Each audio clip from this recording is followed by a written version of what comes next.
Hello friends, আমি দেবাশিস চক্রবর্তী আবার তোমাদের সামনে আসতে পেরে, তোমাদের সামনে কিছু নেটওয়ার্কিং টপিকস নিয়ে আসতে পেরে আমার ভালো লাগছে। আমরা এর আগে আলোচনা করেছি অ্যাবাউট স্ট্যাটিক রুটের সম্বন্ধে পুরো ডিটেলসে গেছিলাম।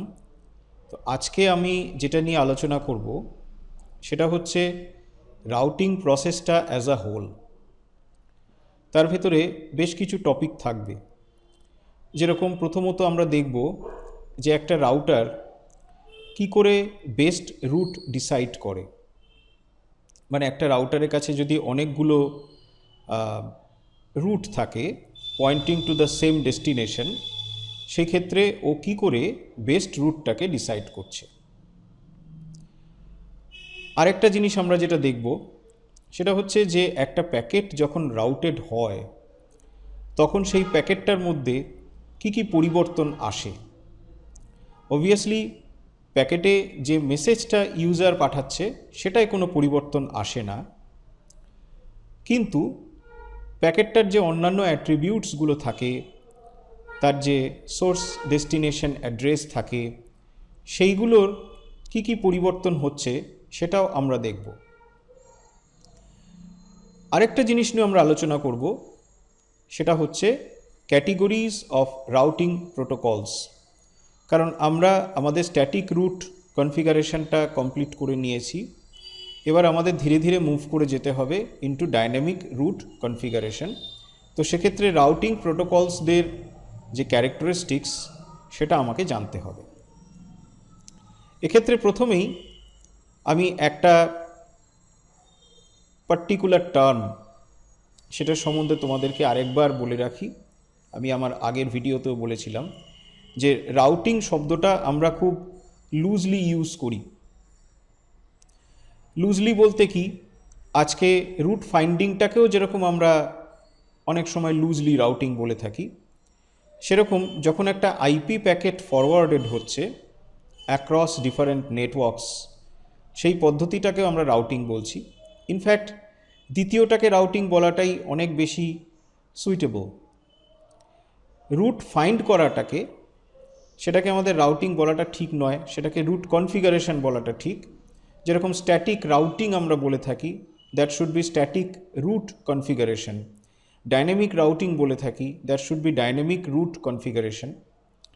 তো এনিওয়ে, এই ব্যাপারটা আমরা লুজলি দুটোর ক্ষেত্রেই ইউজ করি, তোমরাও এটা একটু মাথায় রেখো। ইন বোথ কেসেস আমরা রাউটিং শব্দটাই ইউজ করব।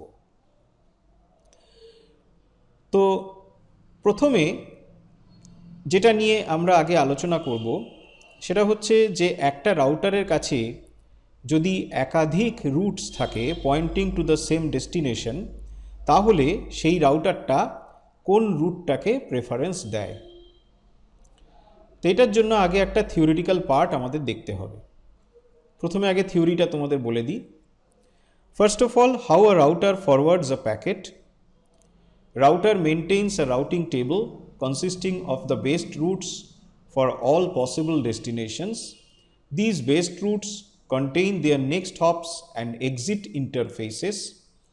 Whenever a router gets a packet, it finds out the destination network from the packet and then finds out the best route for that destination network. That best route instructs the router to deliver the packet to the perfect next hop through its perfect exit interface. একটা routing table আমরা যখন দেখি, তোমরা অনেকেই দেখেছো বা আমরা দেখব ভেরি শর্টলি, আমরা দেখতে পাবো যে সেই রাউটিং টেবিলটার ভেতরে ডিফারেন্ট যে নেটওয়ার্কসগুলোতে রাউটারটা পৌঁছতে পারে, সেই নেটওয়ার্কসগুলোর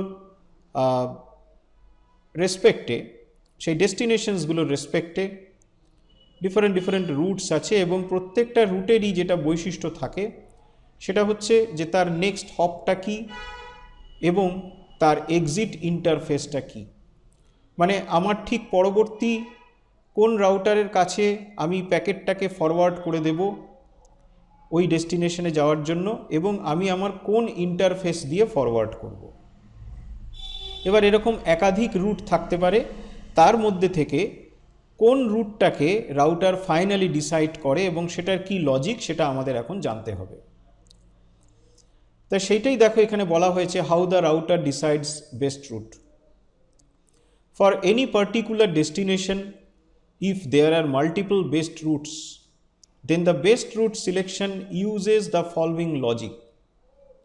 এইখানে একটা কথা বলে রাখি যে মাল্টিপল বেস্ট রুট কেন বলা হয়েছে, বিকজ যে রুটসগুলো বেস্ট নয় সেই রুটসগুলোকে কনসিডার করাই হবে না, একমাত্র যেই রুটসগুলো ভ্যালিড রুটস সেইগুলোকেই কনসিডার করা হচ্ছে এবং তাদের মধ্যে থেকে যেটা বেস্ট সেটাকেই নেওয়া হচ্ছে।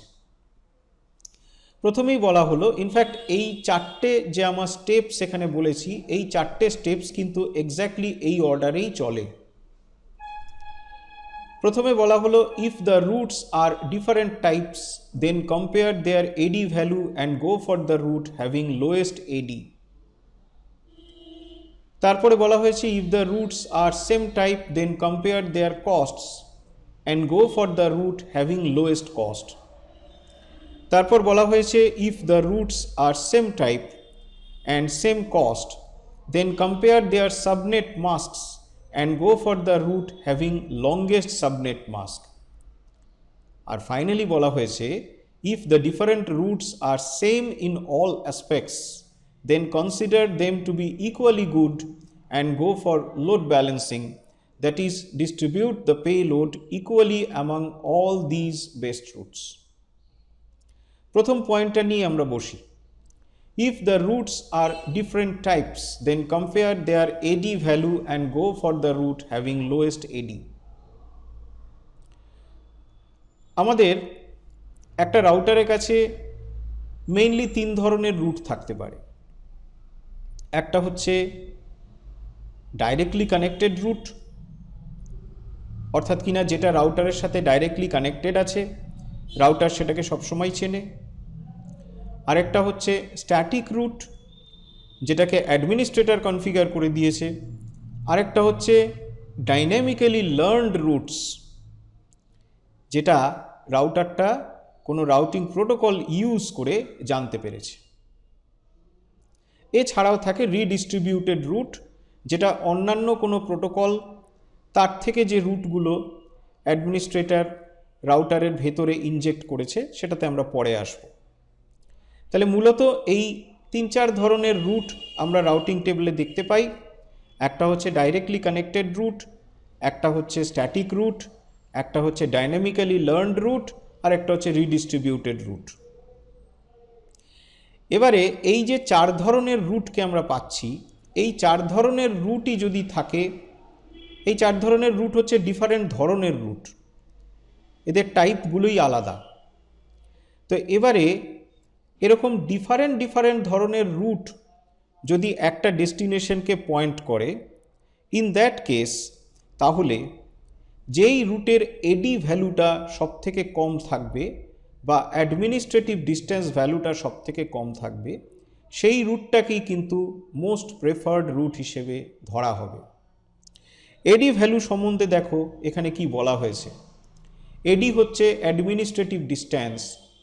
This is a predefined value that decides the believability of a route. The value ranges between 0 to 255 and lower values are preferred. It is used to compare between dissimilar routes. রুটসগুলো যখন সম্পূর্ণ অন্য ধরনের, তখন তাদের মধ্যে যে কম্প্যারিজনটা করা হয় সেটা হচ্ছে on the basis of AD. AD value আমরা দেখতে পাচ্ছি 0 থেকে 255। তার মধ্যে এখানে আমি কিছু এডি ভ্যালুর এক্সাম্পল দিয়েছি, যেরকম স্ট্যাটিক রুট তার ডিফল্ট এডি ভ্যালু 1, আরআইপি তার ডিফল্ট এডি ভ্যালু 120, ওএসপিএফ তার ডিফল্ট এডি ভ্যালু 110, ইআইজিআরপি তার ডিফল্ট এডি ভ্যালু 90, এরকম আরও আছে। ডাইরেক্টলি কানেক্টেড রুট যদি হয় সেক্ষেত্রে তার এডি ভ্যালুটা সবসময় হয় 0। এছাড়া বিজিপি তার এডি ভ্যালু আছে। বিজিপি দু ধরনের এডি ভ্যালু হয়, যদি ইবিজিপি হয় তার এডি ভ্যালু 20, যদি আইবিজিপি হয় তার এডি ভ্যালু 200। ইআইজিআরপির ক্ষেত্রেও যে এডি ভ্যালুটা আমরা এখানে দেখতে পাচ্ছি সেটা হচ্ছে ইন্টারনাল ইআইজিআরপি। যদি কখনো এক্সটার্নাল ইআইজিআরপিতে আমরা আসি সেক্ষেত্রে কিন্তু এডি ভ্যালুটা হবে 170, সেটা আমরা পরে আসব। তো এখানে যে এডি ভ্যালুগুলো দেওয়া আছে কখনো মনে করবে না যে এগুলো ফিক্সড, এগুলোকে আর চেঞ্জ করা যায় না, তা কিন্তু নয়, এগুলো চেঞ্জ করা যায়। বাট যে ভ্যালুসগুলো আমি দিয়েছি সেগুলো হচ্ছে ডিফল্ট এডি ভ্যালু। যদি আমরা কখনো কোনো পলিসি বেসড রাউটিং করতে চাই, অর্থাৎ কি না, আজকে ধরে নেওয়া যাক যদি একই ডেস্টিনেশনে আরআইপি এবং ওএসপিএফ যদি পয়েন্ট করে, সেই ক্ষেত্রে একটা রাউটারের ন্যাচারাল লজিক হবে to follow OSPF route, because AD এডি ভ্যালুটা কম আছে। কিন্তু কিছু কারণে আমি যদি আরআইপি রুটটাকে মোর প্রেফারেন্স দেওয়াতে চাই, তাহলে আমাকে এই আরআইপির এডি ভ্যালুটাকে ওএসপিএফের এডি ভ্যালুর থেকে হয় কমাতে হবে, নয়তো ওএসপিএফের এডি ভ্যালুটাকে আরআইপির এডি ভ্যালুর থেকে বাড়িয়ে দিতে হবে। সো তার মানে এডি ভ্যালুটা বাড়ানো কমানোটা কিন্তু আমরা করতেই পারি অ্যাডমিনিস্ট্রেটিভলি। এখানে যে ভ্যালুগুলো দেওয়া আছে সেগুলো কিন্তু হচ্ছে ডিফল্ট ভ্যালু। আরেকটা কথাও বলে রাখি, these are all Cisco default values.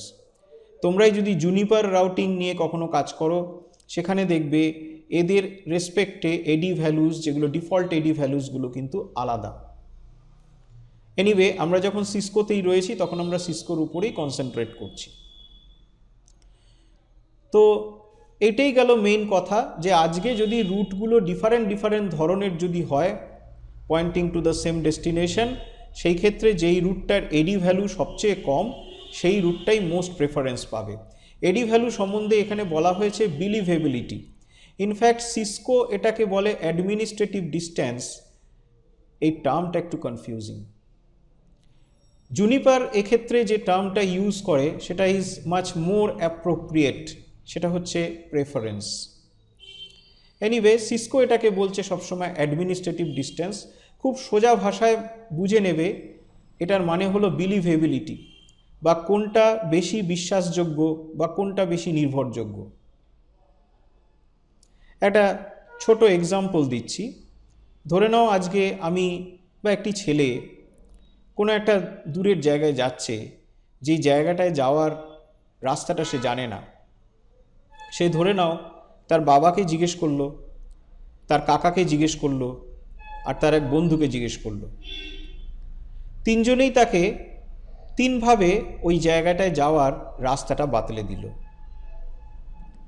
Naturally ছেলেটা কাকে ফলো করবে? অবভিয়াসলি তার বাবাকে। তার কারণ হচ্ছে ছেলেটার কাছে তার বাবা is the most believable person. বাকিরা তাদের যে গ্রহণযোগ্যতাটা সেটা একটু পরে আসবে। তো এখানেও যেন গল্পটা অনেকটা তাই। তো চলো আমরা এটার ওপরে একটা ডেমনস্ট্রেশন দেখে নিই।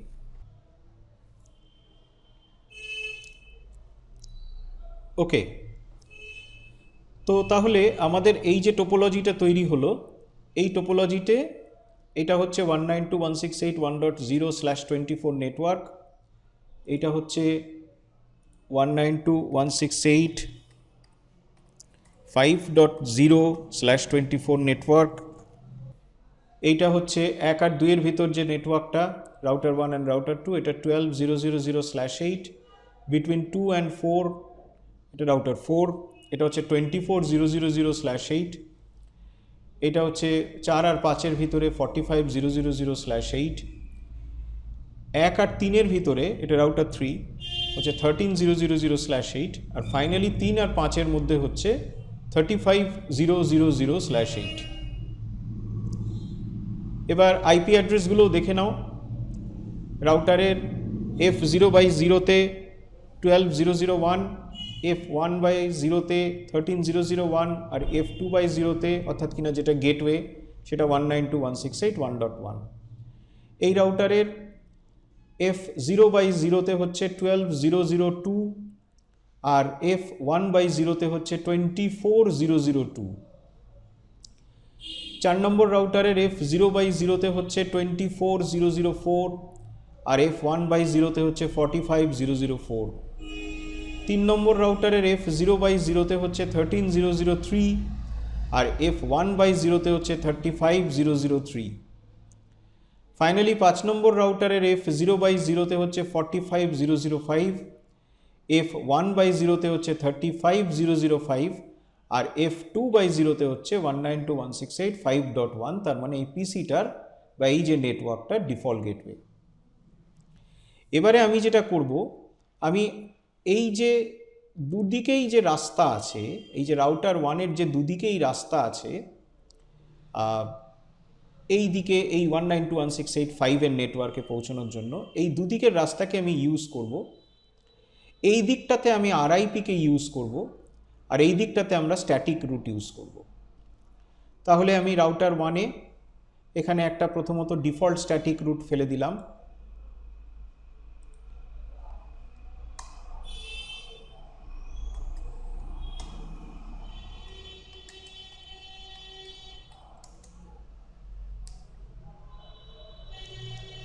বা সবকটার জন্য স্ট্যাটিক রুট ফেলে দিই। তাহলে রাউটার 1-এর কাছে আমি যদি সবকটার জন্য স্ট্যাটিক রুট ফেলতে চাই, তাহলে আমাকে কি ফেলতে হবে?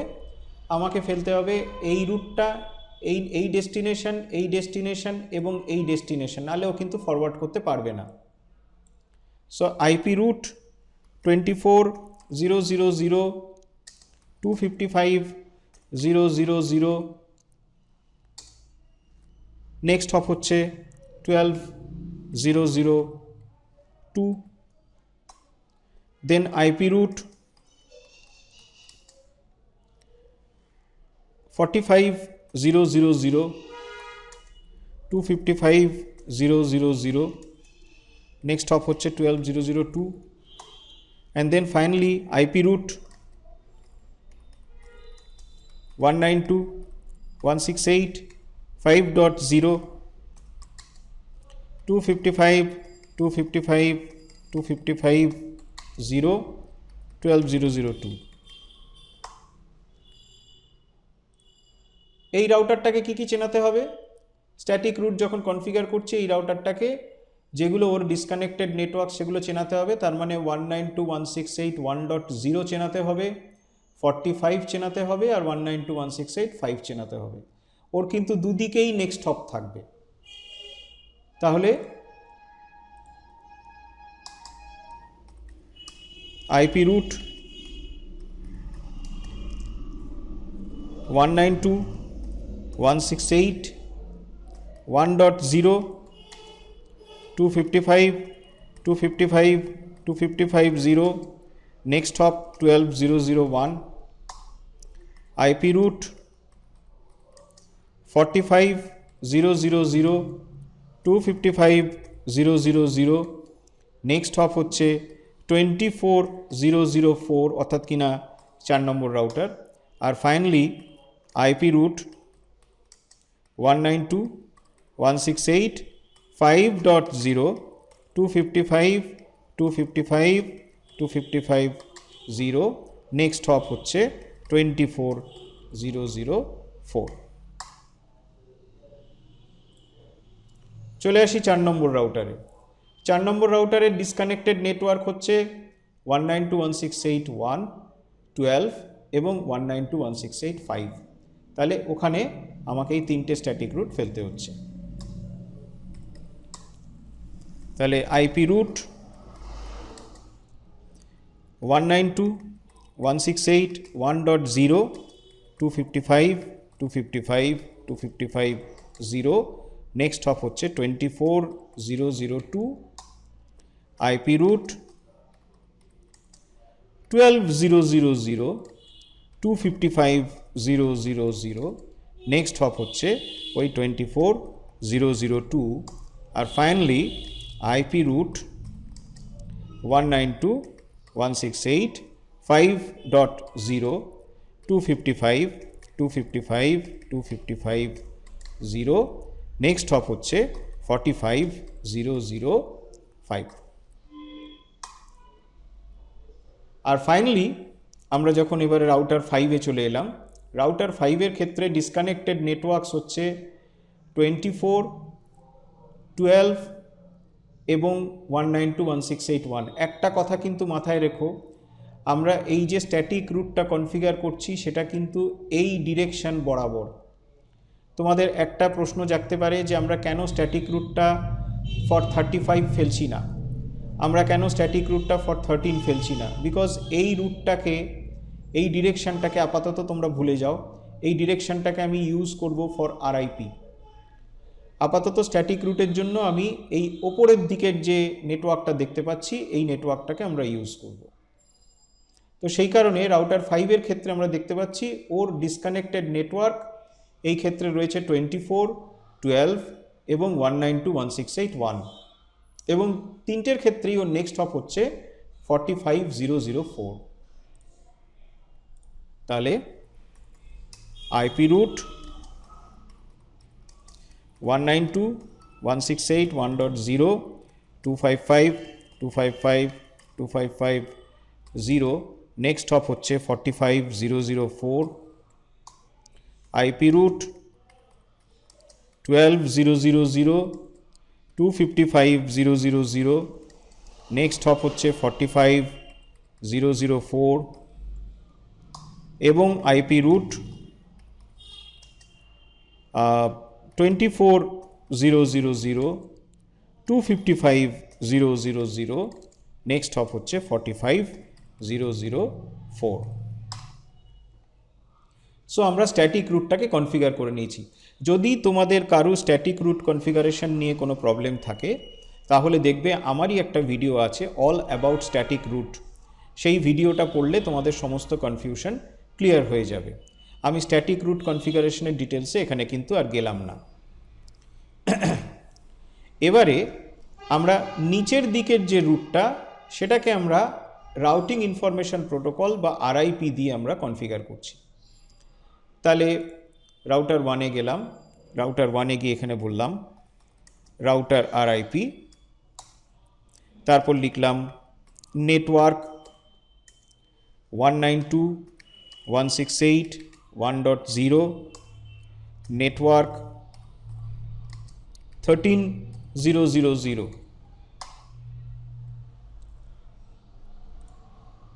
রাউটার 3-তে গেলাম, গিয়ে লিখলাম রাউটার আরআইপি নেটওয়ার্ক 13.0.0.0 এবং নেটওয়ার্ক 35.0.0.0, আর ফাইনালি রাউটার 5-এ গেলাম, গিয়ে লিখলাম রাউটার আরআইপি নেটওয়ার্ক 192.168.5.0, নেটওয়ার্ক 35.0.0.0। এবার এই যে আরআইপি কনফিগারেশনটা আমি করলাম এটাও আমি এখানে কিন্তু এক্সপ্লেন করলাম না। এই সম্বন্ধে তোমাদের যদি কোনো কনফিউশন থাকে আমার আরেকটা ভিডিও আসবে, যেই ভিডিওতে আমি ইন ডিটেলস আরআইপি নিয়ে আলোচনা করব। সেই ভিডিওতে তোমরা দেখতে পাবে যে আরআইপির কনফিগারেশন ডিটেলসটা। আপাতত এখানে আর আমি এটা নিয়ে কোনো সময় নষ্ট করলাম না। এনিওয়ে, এবারে আমরা যখন এই আমাদের রাউটার 1-এ যখন গেলাম, রাউটার 1-এ গিয়ে আমরা যদি বলি শো আইপি রুট, আমাকে কিন্তু এই 192.168.5-এর রেসপেক্টে ও কিন্তু শুধু একটা স্ট্যাটিক রুটকেই দেখাচ্ছে। আমি যা কনফিগারেশন করেছি সেই কনফিগারেশনে কিন্তু 192.168.5-এর এগেনস্টে একটা আরআইপি রুটও দেখানোর কথা।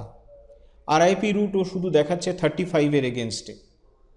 আরআইপি রুটটাকে আমরা চিনতে পারছি কিভাবে না, রুটটার সামনে একটা ক্যাপিটাল আর থাকছে এবং রুটটার পরে এই যে থার্ড ব্র্যাকেটের ভেতরে আমি আমার আগের ভিডিওয়ে বলেছিলাম প্রথম ভ্যালুটা হচ্ছে এডি ভ্যালু, তার পরেরটা হচ্ছে কস্ট। তো এডি ভ্যালুটা আমরা এখানে দেখছি 120। তো 120 এডি ভ্যালু এবং আর বলতে বোঝাচ্ছে আরআইপি। কিন্তু মেন কথাটা হলো আমরা যদি 192.168.5-এর রেসপেক্টে যদি দেখি, অর্থাৎ কিনা এই নেটওয়ার্কটা, এই নেটওয়ার্কটার জন্য কিন্তু ও জাস্ট এই স্ট্যাটিক রুটটাকেই দেখাচ্ছে। কেন স্ট্যাটিক রুটটাকে দেখাচ্ছে? তার কারণটা হচ্ছে এবার এই 192.168.5 যে স্ট্যাটিক রুটটা তার এই জায়গাটাতে তোমরা এসো। এইখানে দেখতে পাচ্ছ যে তার যে থার্ড ব্র্যাকেটের মধ্যে যে প্রথম ভ্যালুটা মানে এইডি ভ্যালু, সেই এইডি ভ্যালুটা এখানে হচ্ছে 1, whereas আরআইপির এডি ভ্যালু তোমরা দেখছো 120। তার মানেটা এটাই যে যদিও আরআইপি ওকে এই 192.168.5 এর নেটওয়ার্কটা ও আরআইপির মাধ্যমেও জানতে পেরেছে, কিন্তু যেহেতু ওটার এডি ভ্যালু 120 সেই জন্য ও ওটাকে আপাতত অ্যাকসেপ্ট করছে না। ও 192.168.5 এর এগেনস্টে সেই রুটটাকেই অ্যাকসেপ্ট করছে যেই রুটটার এডি ভ্যালুটা কম আছে, অর্থাৎ কিনা 1। আমরা যদি এখন একটা ট্রেস রুট করি, এই পিসি থেকে এই পিসি যদি একটা স্ট্রেট রুট ট্রেস রুট যদি আমরা করি, দেখে নাও কিভাবে হচ্ছে। ট্রেস আরটি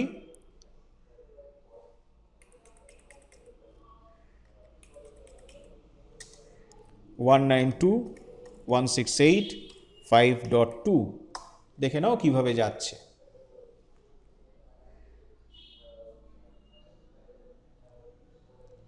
টুয়েলভে চলে গেল, মানে ওপর দিয়েও যাচ্ছে।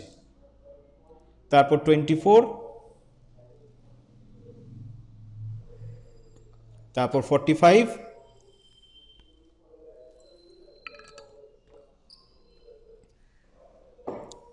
তারপরে ফাইনালি দ্য ডেস্টিনেশন। এমনকি তোমরা যদি এখানে সিমুলেশন মোডেও যদি দেখো, আইসিএমপিটাকে যদি আমরা ট্র্যাক করি, তাহলে আমরা যদি এখন একটা পিং করি ফর 192.168.5.2,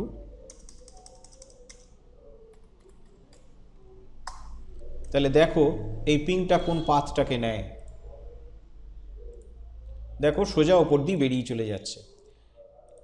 একটা জিনিস ইন্টারেস্টিং এখানে, সেটা হচ্ছে নিচের রাস্তাটাতে যে ইভেন নাম্বার অফ রাউটার্স কম আছে সেটাও কিন্তু ও বদার করছে না। ও কিন্তু ওপরের রাস্তাটা যেটা লঙ্গার রুট সেটাকেই ফলো করছে, জাস্ট বিকজ যে আজকে ওপরের রাস্তাটা হচ্ছে স্ট্যাটিক রুট যার এডি ভ্যালুটা নিচের রাস্তার তুলনাতে কম আছে। এবারে আমরা একটা এক্সপেরিমেন্ট করছি, সেটা হলো যে এই দুটো দিকেই আমরা মানে ওপরের রাস্তাটা তো আমরা এবার আরআইপি কনফিগার করে দেব, বা ইভেন তার আগে আরেকটা জিনিস দেখাই। যদি আমি ওপরের রাস্তাটাকে বন্ধ করে দিই, সিম্পলি আমি এই F0/0 ইন্টারফেসটাকে শাটডাউন করে দিলাম, F0/0 ইন্টারফেসটাকে শাটডাউন। এইবারে আমি যদি ওর রাউটিং টেবিলটাকে দেখি, শো আইপি রুট, এইবার কিন্তু আমরা দেখতে পাচ্ছি যে 192.168.5 এর রেসপেক্টে একটা আরআইপি রুট কিন্তু ঠিক দেখাচ্ছে। তার মানে এই রুটটা ছিল, এই রুটটা যে তৈরি হয়নি তা কিন্তু নয়, এই রুটটা ছিল। কিন্তু এই রুটটাকে ও রাউটিং টেবিলে তুলে আনেনি, তার কারণ হচ্ছে এই রুটটার এডি ভ্যালুটা তখন অবধি যে রুটটা ছিল মানে স্ট্যাটিক রুটটা তার তুলনাতে অনেক বাজে, because higher AD values are worst AD values not preferred, right? তো সেই কারণে আজকে ওই রুটটাকে তখন দেখায়নি, এখন কিন্তু এই রুটটাকে দেখালো। তাহলে আমরা একটা জিনিস এখানে প্রমাণ করলাম যে যদি রুটসগুলো ডিফারেন্ট ধরনের যদি হয়, যেরকম এই ক্ষেত্রে আমার ছিল একটা স্ট্যাটিক রুট আর একটা ছিল আরআইপি লার্নড রুট, সেই ক্ষেত্রে কিন্তু যে প্যারামিটার যেটার উপরে রুট প্রেফারেন্স ডিসাইড করে সেটা হচ্ছে the AD value. Lower AD values are most preferred. এবার আমরা চলে আসি পরবর্তী প্যারামিটারটাতে, যেখানে আমরা দেখতে পাচ্ছি এর আগের স্লাইডটাতে যদি যাই, সেকেন্ড পয়েন্টটা, if the routes are same type then compare their costs and go for the route having the lowest cost. এটা কি জিনিস? এবার প্রথমত আমরা দেখি কস্টটা কি ব্যাপার। কস্ট হচ্ছে this is the labour of using a particular route, labour বা overhead Different routing protocols have different logics to calculate the route cost. Lower values are preferred. It is used to compare between same type of routes. এখানে একটা কথা মনে রাখবে, এডি value ছাড়াও যে কস্টের এখানে ব্যবহার হচ্ছে সেটার রেসপেক্টে একটা কথা আমাকে মনে রাখতে হবে, সেটা হচ্ছে স্ট্যাটিক রুটের কিন্তু আমরা আমাদের যে স্ট্যাটিক রুটের ভিডিওটা আছে সেই ভিডিওতেই আমি আলোচনা করেছিলাম স্ট্যাটিক রুটের কস্ট কিন্তু সবসময় জিরো। যত লম্বা স্ট্যাটিক রুটই হোক আর যত ছোট স্ট্যাটিক রুট হোক, প্রতিটা স্ট্যাটিক রুটেরই কিন্তু কস্ট ফ্যাক্টর হবে জিরো। তার কারণটা হচ্ছে স্ট্যাটিক রুট ইউজ করার জন্য রাউটারের কোনো প্রসেসিং ওভারহেড বা লেবার নেই, সেই জন্যেই ইট ইজ জিরো।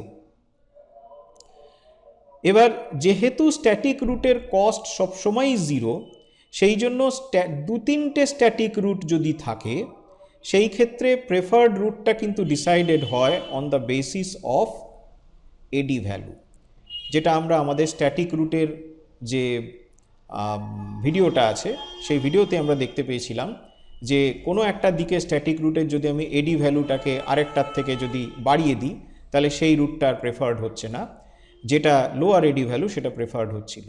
তো স্ট্যাটিক রুটের ভিতরে ডিফারেন্সিয়েশন করবার একটাই রাস্তা হচ্ছে এডি ভ্যালু, বিকজ আজকে স্ট্যাটিক রুটের সবসময় কস্ট হবে জিরো। সুতরাং কস্টের বেসিসে তোমরা স্ট্যাটিক রুটকে কখনোই ডিফারেন্সিয়েট করতে পারবে না।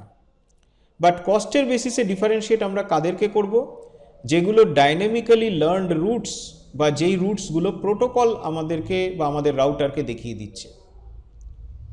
বিকজ প্রোটোকলগুলোর ক্ষেত্রে এক্স্যাক্টলি অপোজিট কথা তোমাদের মাথায় রাখতে হবে যে আরআইপি প্রোটোকল বা ওএসপিএফ বা ইআইজিআরপি এরা যতই রুট দেখাক না কেন এদের সকলের এডি ভ্যালুটা কিন্তু সেম থাকবে।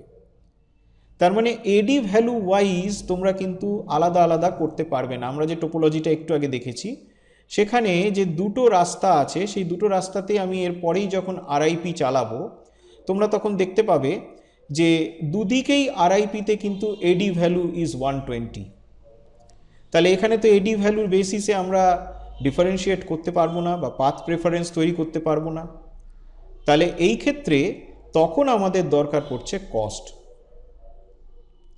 এটা আমি ওই যে একটা এক্সাম্পল একটু আগে দিয়েছিলাম যে আমি একটি ছেলে কোথাও যেতে চাইছে, এবার সেই এক্সাম্পলটাকে যদি আমি আবার টানি, এইবারে দেখা যাক সেই ছেলেটি হয়তো তার বাবাকে কাকাকে কিছু জিজ্ঞেস করেনি, কোনো একটা গন্তব্যস্থলে যাওয়ার জন্য সে তার 3-4 জন বন্ধুকে রাস্তাটা জিজ্ঞেস করেছে।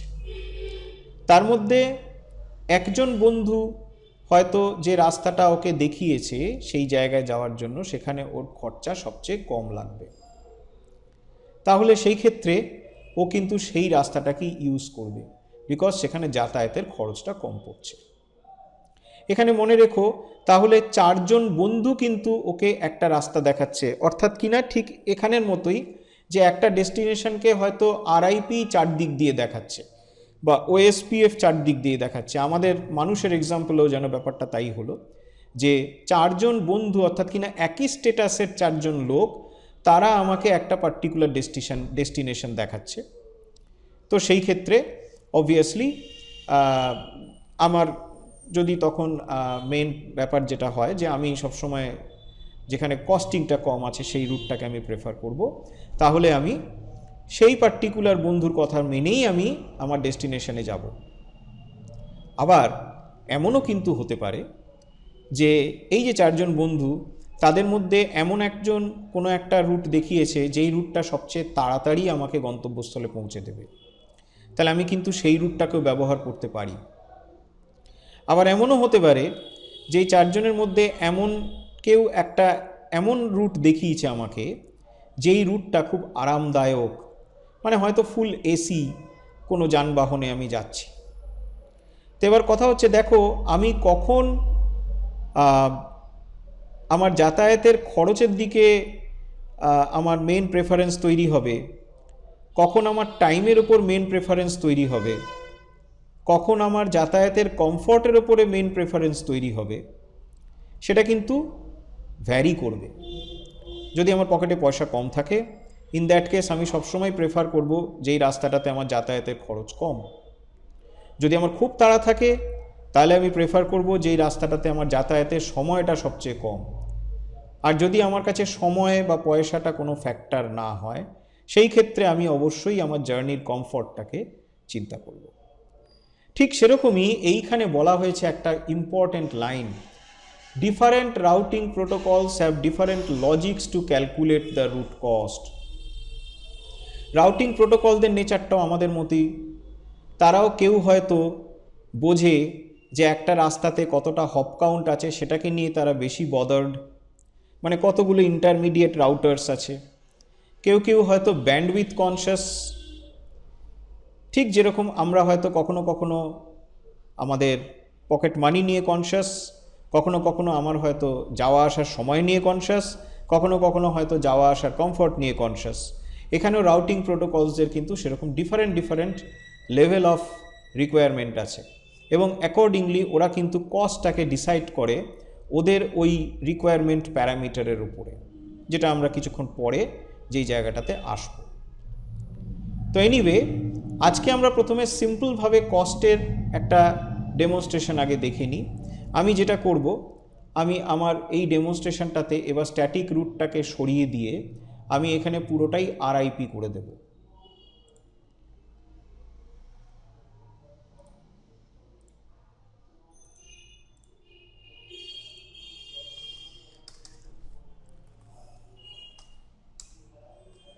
এই দিকেও আমরা আরআইপি করলাম, router RIP, network 192.168.1.0, network 12.0.0.0, middle router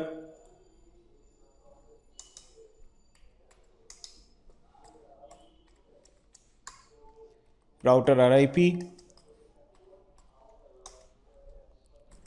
network 12.0.0.0, network 24.0.0.0,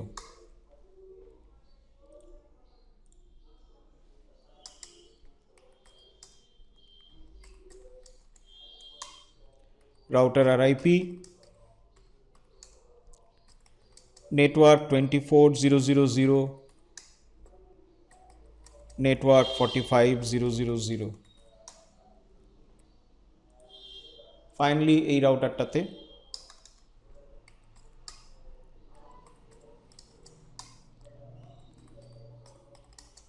router RIP,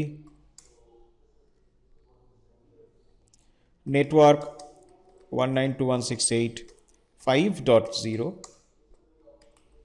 network 45.0.0.0। এবার একটা জিনিস দেখো, আমরা যদি রাউটার 1-এ গিয়ে, এখন তো দুদিকেই আরআইপি রুট হয়ে গেছে, আমরা যদি এখন বলি শো আইপি রুট, ও কি দেখাচ্ছে দেখো, 192.168, দাঁড়াও একটু, এবার দেখো 192.168.5 এগেনস্টে ও যে রুটটা দেখাচ্ছে সেটা একটা আরআইপি রুট, এবং সেই রুটটা কিন্তু দেখাচ্ছে ভায়া 13.0.0.3। তার মানে ও কিন্তু, যদিও এই দিকেও একটা আরআইপি রুট আমরা এস্টাবলিশ করেছি, বাট ও কিন্তু এই 192.168.5-এ যাওয়ার জন্য এই দিকের আরআইপি রুটটাকেই প্রেফার করছে। কেন? এবারে আমরা যদি রাউটিং টেবিলটা একবার দেখি, আমরা দেখতে পাচ্ছি যে এখানে যে ভ্যালুটা দেখাচ্ছে, যেটাকে আমরা বলি কস্ট, এই কস্ট ভ্যালুটা দেখাচ্ছে 2। কেন 2? বিকজ আরআইপি তার ব্যাপারটাই হলো, সে কস্ট বলতে বোঝে ইন্টারমিডিয়েট কতগুলো রাউটার্স আছে, অর্থাৎ কিনা ইন্টারমিডিয়েট কতগুলো হপস আছে। তাহলে 192.168.5-এ পৌঁছানোর জন্য ওকে দুটো রাউটার টপকাতে হয়। ফার্স্ট হপ এই রাউটারটা, দেন সেকেন্ড হপ এই রাউটারটা, তারপরে এই ডেস্টিনেশন নেটওয়ার্কে ও পৌঁছাচ্ছে। তাহলে যেহেতু দুটো হপ, সেই জন্য ওর কিন্তু কস্টিং হচ্ছে 2। ওয়্যারএস এই দিকটা যদি ও দেখতো তাহলে দেখা যাচ্ছিল এখানে ওর হপস 3টে হতো, first hop, second hop, third hop, তারপরে গিয়ে ও 192.168.5-এ পৌঁছাতো। তো সেই কারণে আজকে যেহেতু এই দিকে নাম্বার অফ হপসটা কম আছে, ও কনসিডার করছে যে এই দিকের কস্ট বা লেবারটাও কম। একটা কথা মনে রেখো, হতে পারে হয়তো এই দিকের যে রুটটা সেটার ব্যান্ডউইডথ অনেক কম, ধরা যাক এটা একটা 10 Mbps রুট, আর এটা হয়তো একটা গিগাবিট স্পিডের রুট, তা সত্ত্বেও দেখা যাবে ও এটাকেই প্রেফারেন্স দেবে। যদি এই রুটটার ভিতরে প্রচুর প্যাকেট লস থাকে, প্রচুর ডিলে থাকে, প্রচুর জিটার থাকে, তা সত্ত্বেও দেখা যাবে যে ও কিন্তু এই রুটটাকেই প্রেফারেন্স দিচ্ছে। তার মানে আরআইপির বৈশিষ্ট্যই হলো এটা, যে রুটটা যত বাজে, যত ইনফেরিয়ার রুট হোক না কেন, ওর কাছে সেই রুটে নাম্বার অফ হপসটাই মেইন কথা। যেই রুটে নাম্বার অফ হপস কম থাকবে সেই রুটটাকেও ফলো করবে, যেদিকে নাম্বার অফ হপসটা বেশি আছে ও সেটাকে ডিসকার্ড করবে। সেই কারণে ওপর দিকের যে রুটটা সেখানেও আরআইপি চলছে, কিন্তু সেটাকেও ডিসকার্ড করে দিয়েছে। যদি তোমরা একটা প্যাকেট সিমুলেশন মোডে যদি একটা প্যাকেট চালিয়ে দেখো এখানে, তাহলে ডিস্টিংক্টলি বুঝতে পারবে যে কোন দিক দিয়ে এটা ফ্লো করছে। পিং করলে দেখো এখানে প্যাকেটটাকে কিন্তু সোজা ও এই রাস্তায় ঢুকিয়ে দিয়েছে, ও কিন্তু প্যাকেটটাকে ওপরের রাস্তায় ঠেলেনি। এবার দেখো, আমি যদি এই ইন্টারফেসটাকে বন্ধ করে দিই, মানে এই আরআইপি রুটটাকে যদি বন্ধ করে দিই, তখন কি হয়? এটাকে যেই বন্ধ করে দিলাম, এইবারে আমরা যদি ওর রাউটিং টেবিলটাকে আরেকবার দেখি,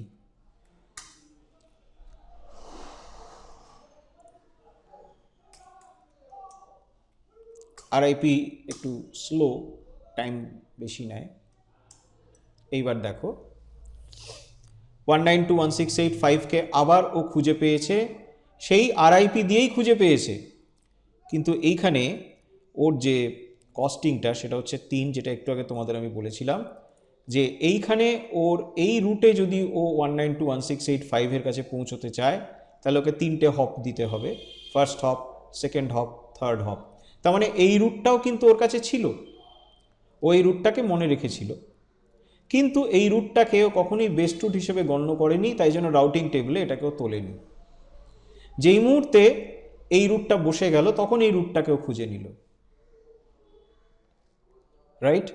সো তাহলে আমরা এটা দেখতে পেলাম যে যদি একই প্রোটোকল যদি ইউজ হয়, সেই ক্ষেত্রে যেহেতু এদিকেরও এডি ভ্যালু এবং এদিকেরও এডি ভ্যালু একই হবে, সেই জন্য রুট প্রেফারেন্স তৈরি হয় on the basis of cost. Route preference তৈরি হয় on the basis of cost, right? আচ্ছা, এবার তারপরের যে পয়েন্টটা বলেছে, তারপরের পয়েন্টটা হচ্ছে যদি দেখা গেল যে এডি ভ্যালু তারপরে কস্ট সেই সবই সেম, ইন দ্যাট কেস তাহলে ও কী করবে? তখন ও যেটা দেখে সেটা হচ্ছে যেই দিকের রুটটার সাবনেট মাস্ক সব থেকে বড়, যেই দিকের রুটটা সাবনেট মাস্ক সব থেকে বড়, সেই পার্টিকুলার রুটটাকে ও মোস্ট প্রেফারেন্স দেয়। সাবনেট মাস্ক বড় এর মানেটা কি? সাবনেট মাস্ক আমরা যখন বলি it is a bigger subnet mask, তার মানে we are specifying more network bits. আজকে ধরা যাক আমাকে একটা সাবনেট মাস্ক দিল 255.255.255.0, আর আরেকটা সাবনেট মাস্ক দিল 255.255.0.0। তা প্রথম যে সাবনেট মাস্কটা, সেই সাবনেট মাস্কটা আমাকে বোঝাচ্ছে 24টা নেটওয়ার্ক বিট, আর দ্বিতীয় যে সাবনেট মাস্ক সেটা আমাকে বোঝাচ্ছে 16টা নেটওয়ার্ক বিট। এবার এই দুটো সাবনেট মাস্ককেই যদি আমি একই নেটওয়ার্কের রেসপেক্টে ইউজ করি, তার মানে যেটা 24টা নেটওয়ার্ক বিটের সাবনেট মাস্ক, সে আমাকে ওই নেটওয়ার্কের যে নেটওয়ার্ক বিট সম্বন্ধে বেশি কথা বলছে, তার মানে it is giving me more information regarding that network. তার মানে একটা সাবনেট মাস্ক যখনই বড় হয় তখনই কিন্তু সাবনেট মাস্কটা একটা পার্টিকুলার ডেস্টিনেশন নেটওয়ার্ক সম্বন্ধে আরও বেশি ইনফরমেশন প্রোভাইড করে দেন অ্যানাদার সাবনেট মাস্ক যেটা ছোট। তো সেই কারণেই আজকে কিন্তু আমরা লঙ্গার সাবনেট মাস্ককে সবসময় রাউটিং প্রসেস সবসময় একটা প্রেফারেন্স দিয়ে থাকে। আরেকটা হিউম্যান এক্সাম্পল দিলেই তোমরা বুঝতে পারবে। ধরে নাও আমি কলকাতাতে হয়তো হাওড়াতে আমি আসতে চাইছি, কি হাওড়া নয়, ধরে নাও ধর্মতলায় আসতে চাইছি। আমি থাকি হয়তো পশ্চিমবঙ্গেরও বাইরে। এবার আমি অনেকজনকে জিজ্ঞেস করলাম, বেশ কিছু বন্ধুকে জিজ্ঞেস করলাম, যে বন্ধুরা সবাই আমাকে ট্রেনের রাস্তা দেখালো। তার মানে দেখো, বন্ধুরা সবাই সেম স্টেটাসে আছে, তার মানে আমি আমার রাউটিংয়ের দিক থেকে ধরতে পারি যে ওদের বিলিভেবিলিটি বা এডি ভ্যালুটা সেম। ওরা সবাই আমাকে ট্রেনের রাস্তা দেখিয়েছে এবং ট্রেনের কস্টিংটাও এক। তাহলে সেই ক্ষেত্রে আমি ওদের কার কথাটা শুনবো? এবার ধরে নাও এই যে চারজন বন্ধুর ভিতরে একজন আমাকে বলেছে যে পশ্চিমবঙ্গে চলে যাও, গিয়ে তুমি ধর্মতলা খুঁজে পেয়ে যাবে। আরেকজন বলেছে পশ্চিমবঙ্গে যাও, গিয়ে তোমাকে দক্ষিণবঙ্গের দিকে যেতে হবে, সেখানে ধর্মতলা খুঁজে পাবে। আরেকজন বলেছে দক্ষিণবঙ্গে কলকাতা শহরে যাও, সেখানে তুমি ধর্মতলা খুঁজে পাবে। আরেকজন বলেছে তুমি সোজা হাওড়া স্টেশনে নামবে, কলকাতায় যাবে, কলকাতায় যে হাওড়া স্টেশন সেখানে নামবে, হাওড়া স্টেশন থেকে তারপর তুমি ধর্মতলা ইজিলি চলে যেতে পারবে। আমি কার কথাটা বিশ্বাস করব? অবভিয়াসলি যে আমাকে লাস্ট বলেছে। কেন? কারণ যে আমাকে হাওড়া অবধি দেখিয়ে দিয়েছে, পশ্চিমবঙ্গ, দক্ষিণবঙ্গ, কলকাতা এবং হাওড়া এই অবধি যে দেখিয়ে দিয়েছে, সে কিন্তু আমাকে ধর্মতলায় পৌঁছানোর জন্য ম্যাক্সিমাম ইনফরমেশন প্রোভাইড করেছে। ঠিক সেরকমই আমরা যখন কোনো একটা ডেস্টিনেশন নেটওয়ার্কে যাই, সেই নেটওয়ার্ক সম্বন্ধে ম্যাক্সিমাম ইনফরমেশন আমাদের যদি কোনো সাবনেট মাস্ক প্রোভাইড করে, আমরা তো অবভিয়াসলি সেই সাবনেট মাস্কটাকেই প্রেফারেন্স দেব। এটাকেই বলা হয় লংগেস্ট ম্যাচ পদ্ধতি বা লংগেস্ট সাবনেট মাস্ক পদ্ধতি। এটারও একটা ডেমনস্ট্রেশন আমি দেখাবো। তার আগে লাস্ট পয়েন্ট একবার দেখে নিই, যেখানে বলছে if the different routes are same in all aspects, মানে যেইখানে আর কোনোভাবেই রুটসগুলোকে আমরা ডিফারেন্সিয়েট করতে পারছি না, তাদের এডি ভ্যালুও সেম, তাদের কস্ট ভ্যালুও সেম, তাদের সাবনেট মাস্কও সেম, সেই ক্ষেত্রে তখন কি করা যায়? সেই ক্ষেত্রে ধরে নেওয়া যায় consider them to be equally good and go for load balancing, that is distribute the payload equally among all these best routes. যখনই একটা রাউটার এই জিনিসটা পায় যে আমার কাছে একাধিক রুট আছে pointing to the same destination, কিন্তু এবং এরা সকলেই তাদের AD value same, costing same, subnet mask same, তাহলে আর কি করার আছে? তার মানে এরা তিনজনই, মানে যে কটা এরকম আমার একাধিক রুট আছে, এরা প্রত্যেকেই ইকুয়াল ইন স্টেটাস, কেউ কারোর চেয়ে খারাপ যায় না। So they are equal in status. তো এদের সবাইকেই আমি ধরতে পারি equally good. They are all best routes, তাহলে ওদের সবাইকে তুলে নিয়ে আসো রাউটিং টেবলে, এবং তুলে নিয়ে এসে তারপরে ওদের সকলের মধ্যে দিয়েই আমরা প্যাকেটগুলোকে ফরওয়ার্ড করব, যেটাকে অ্যাকচুয়ালি বলা হয় লোড ব্যালেন্সিং। লোড ব্যালেন্সিংয়ে গল্পটা এটা দাঁড়ায় যে আজকে আমাকে এরকম হয়তো একটা রাউটারের কাছে দুটো রাস্তা রয়েছে pointing to the same destination, যেই দুটো রাস্তাই ওর কাছে ইকুয়ালি গুড। সেই ক্ষেত্রেও যেটা করবে, এই যে প্যাকেটগুলোকে ও যখন ফরওয়ার্ড করবে, তখন তখন যেটা মূলত ওরা করে থাকে সেটা হচ্ছে যে প্যাকেটগুলোকে ডিভাইড করে দেয়। ধরো হয়তো 100টা প্যাকেট এসছে, সেটাকে ডিভাইড করে 50 প্যাকেটস একটা দিকে, 50 প্যাকেটস আরেকটা দিকে, এইভাবে ওরা এটাকে পাঠিয়ে দেয়, যেটাকে বলা হয় load balancing act. Load balancing করাটা ভালো, তার কারণটা হচ্ছে সেই ক্ষেত্রে তোমার যে ডেটা কমিউনিকেশনটা অনেক বেশি ফাস্ট হবে। বোঝা গেল? এবার আমরা এই তৃতীয় পয়েন্টটা একটু দেখে নিই, যেখানে আমরা লংগেস্ট ম্যাচের ব্যাপারটা জানতে পারছি। আমি একটা নতুন টোপোলজি বানাচ্ছি। দেখো, আজকে এই যে আমার রাউটার 1, এই রাউটার 1 এই ডেস্টিনেশনটায় পৌঁছতে চাইছে ইউজিং স্ট্যাটিক রুট। এই ডেস্টিনেশন নেটওয়ার্কটা হচ্ছে 192.168.4.0/24। ও দুদিকেই নেক্সট হপ আছে। এই দিকে নেক্সট হপ হচ্ছে 12,002, এদিকে নেক্সট হপ হচ্ছে 13,003। এবার দেখো ও দুদিকে যে স্ট্যাটিক রুট ফেলেছে সেগুলোকে একটু অবজার্ভ করো।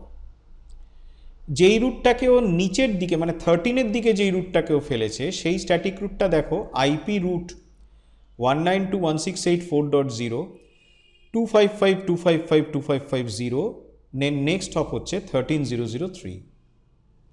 ওয়্যারএজ যেটা ওপর দিকে যে স্ট্যাটিক রুটটা মানে 12,002 নেক্সট হপের দিকে যে স্ট্যাটিক রুটটা সেইটা ও কি করেছে, আইপি রুট 192.168.4.0, 255.255.255.128। তার মানে এখানে ও সাবনেট মাস্কটাকে বড় ইউজ করেছে। এবং দেখো তার মানে ব্যাপারটা দাঁড়ালো এই যে ওপরের দিকের যে স্ট্যাটিক রুটটাও ফেলেছে সেই স্ট্যাটিক রুটের ডেস্টিনেশন সাবনেট মাস্কটাকে বড় দিয়েছে অ্যাজ কম্পেয়ার টু নিচের দিকের যে স্ট্যাটিক রুটটা। এইবারে আমরা যখনই ওই ডিরেকশনে কোনো প্যাকেট পাঠাতে চাইব তখনই দেখো ও কিন্তু অলওয়েজ প্রেফারেন্স দিচ্ছে এই দিকের রুটটা। হ্যাঁ, এইদিকে ক্রস দেখাবে, তার কারণ আমি এদিকে কোনো রাউটিং ফেলিনি, আর এদিকে আমি কোনো রাউটিং ফেলিনি। তা আমি জাস্ট এখান থেকেই স্ট্যাটিক রুটটা কনফিগার করেছিলাম। এটা আমার টোপোলজিটা কমপ্লিটও হবে না। আমার এটা দেখানোর উদ্দেশ্য এই নয় যে প্যাকেট ডেলিভারি করিয়ে দেওয়া, রাদার আমার এখানে দেখানোর উদ্দেশ্য হচ্ছে যে প্যাকেটটা কোন রাস্তাটা নিচ্ছে। তো যতবারই তোমরা এখন করবে ততবারই দেখবে ও কিন্তু রাস্তাটা এটাকেই নেবে। রাস্তাটা এটাকে নিচ্ছে এই কারণে যেহেতু এই দিকের রাস্তাটাতে যে সাবনেট মাস্কটা ইউজ করা হয়েছে আইপি রুট স্টেটমেন্টে, সেই সাবনেট মাস্কটা is a longer subnet mask. Longer subnet mask মানেই হচ্ছে যে মোর নেটওয়ার্ক বিটস। তার মানে ও মনে করছে যে এই 192.168.4.0 এই যে নেটওয়ার্কটা, এই নেটওয়ার্কের সম্বন্ধে অনেক বেশি ইনফরমেশান আমি এর কাছ থেকে পেয়েছি অ্যাজ কম্পেয়ার টু এই সাবনেট মাস্কটা। ঠিক যেরকম আজকে আমাদের একটু আগে আমরা যে মানুষের এক্সাম্পলটা দিয়েছিলাম সেখানে যেরকম দেখেছিলাম যে আমাকে যে একেবারে ধর্মতলায় আসার অবধি মানে পশ্চিমবঙ্গের বাইরে থেকে আমি যখন ধর্মতলায় আসছি তখন যে আমাকে ধর্মতলা অবধি রুটটা বলে দিচ্ছে, অর্থাৎ কিনা maximum information for the network আমাকে প্রোভাইড করছে, সেই রুটটাকে আমি কিন্তু প্রেফারেন্স দিচ্ছি।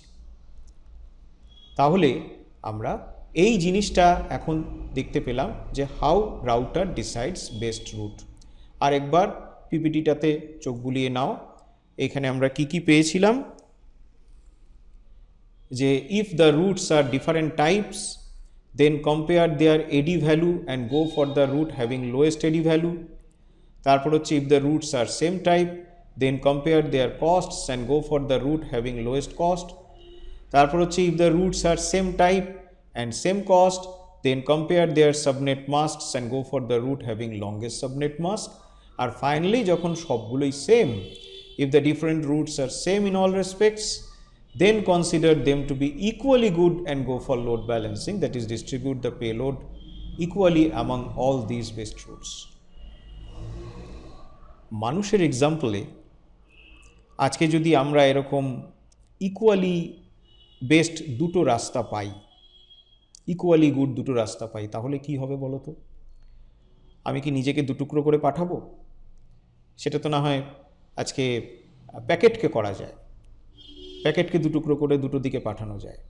মানুষের ক্ষেত্রে যেটা হবে সেটা হচ্ছে যদি আমাদের এই ফোর্থ কন্ডিশনে আমরা কখনো চলে আসি যে আমাদের সামনে হয়তো দুটো রুট রয়েছে, সেই দুটো রুটই ইকুয়ালি বিলিভেবল, দুটো রুটেরই ইকুয়াল কস্ট, দুটো রুটই আমাকে ম্যাক্সিমাম ইনফরমেশান দিচ্ছে up to the destination, in that case আমি এই দুটো রুটের যে কোনো একটাকে যখন তখন ইউজ করব। মানুষের জীবনে এটাই হলো লোড ব্যালেন্সিং, মানে কোনো একটা পার্টিকুলার রাস্তার দিকে প্রেফারেন্স রাখবো না, যে রাস্তাটা আমার ইচ্ছা সেই রাস্তাটাকে আমি ইউজ করব। সবসময় রাউটিং সুইচিং ব্যাপারটাকে আমাদের হিউম্যান সমাজের পার্সপেক্টিভে ভাববে, দেখবে বুঝতে সুবিধা হবে। এনিওয়ে, তাহলে আমাদের এই জায়গাটা কমপ্লিট হলো। এবার আমি তোমাদের আরও কিছু ইন্টারেস্টিং ডেমনস্ট্রেশন দেখাবো যেখানে আমরা দেখব যে একটা প্যাকেট যখন রাউটেড হয় বা ফরওয়ার্ডেড হয় তখন প্যাকেটটার যে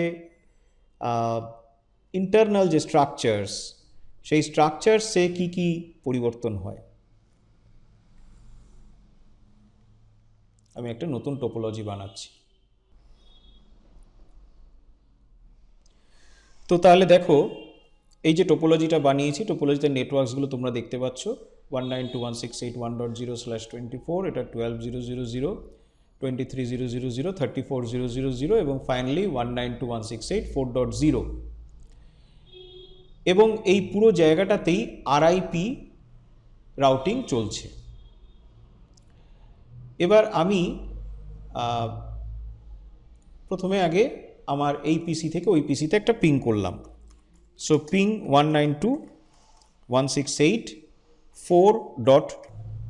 এসে গেছে। এবারে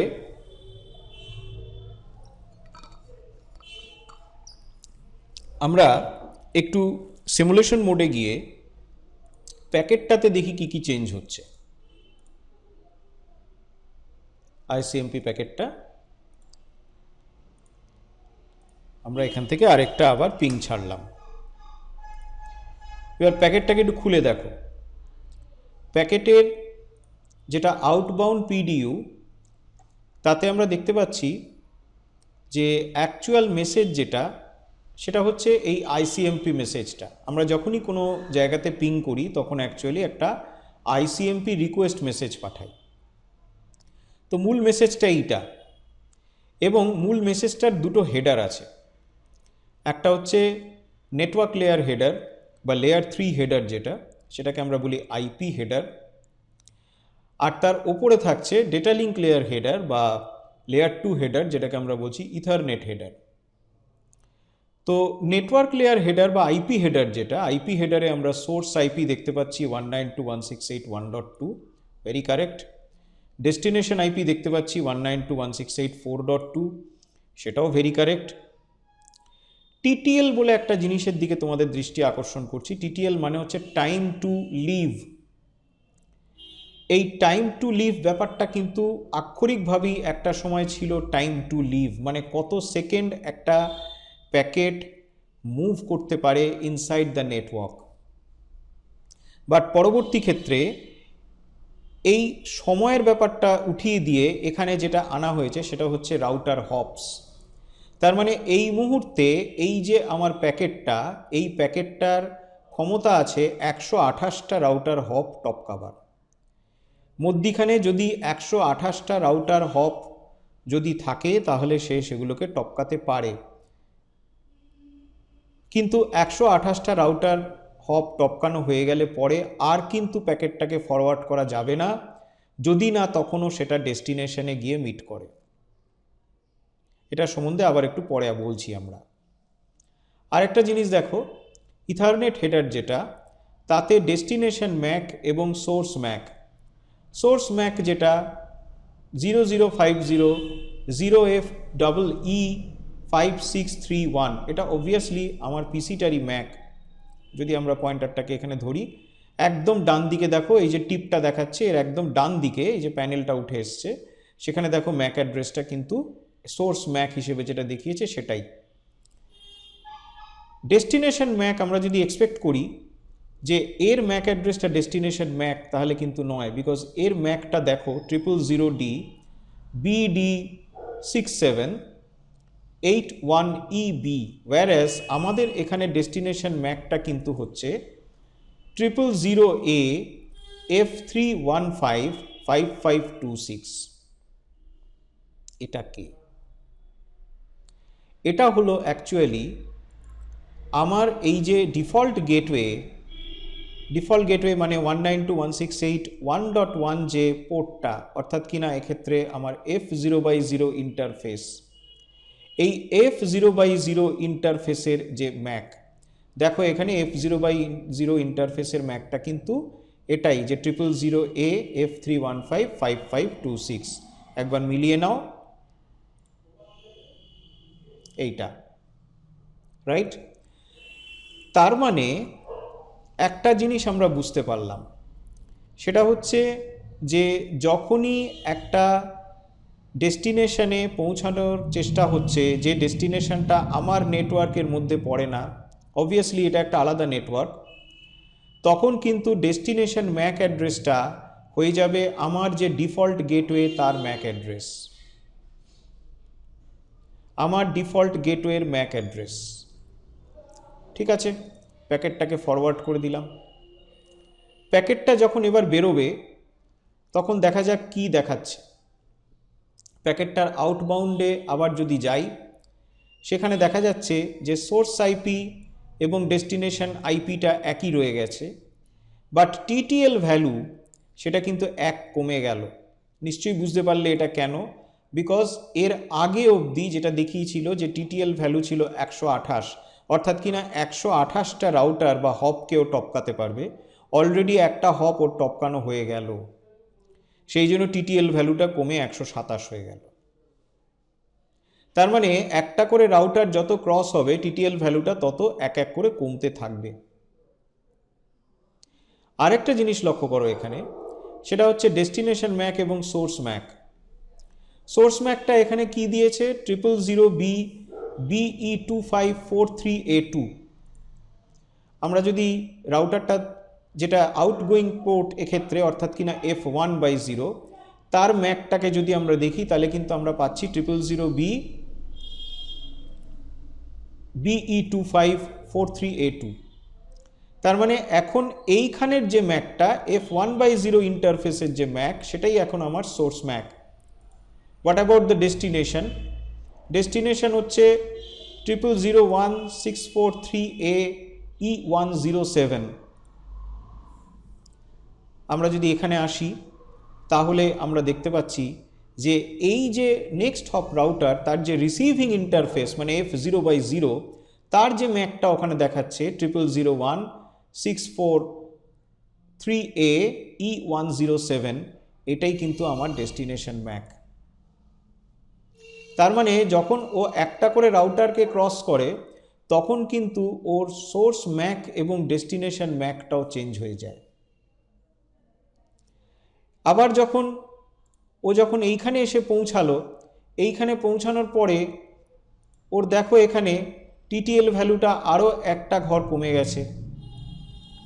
ডেস্টিনেশন ম্যাক এক্ষেত্রে অবভিয়াসলি আমার রিসিভিং রাউটারের যেটা রিসিভিং ইন্টারফেস মানে এই রাউটারের F0/0 যে ম্যাক অ্যাড্রেস, এবং সোর্স ম্যাক এই ক্ষেত্রে আমার সেন্টার রাউটার তার যে আউটগোয়িং ইন্টারফেসের ম্যাক অ্যাড্রেস। ঠিক একই জিনিস আমরা যদি এটাকে আবার ফরওয়ার্ড করি, এখানে এলো একই ব্যাপার পাবো।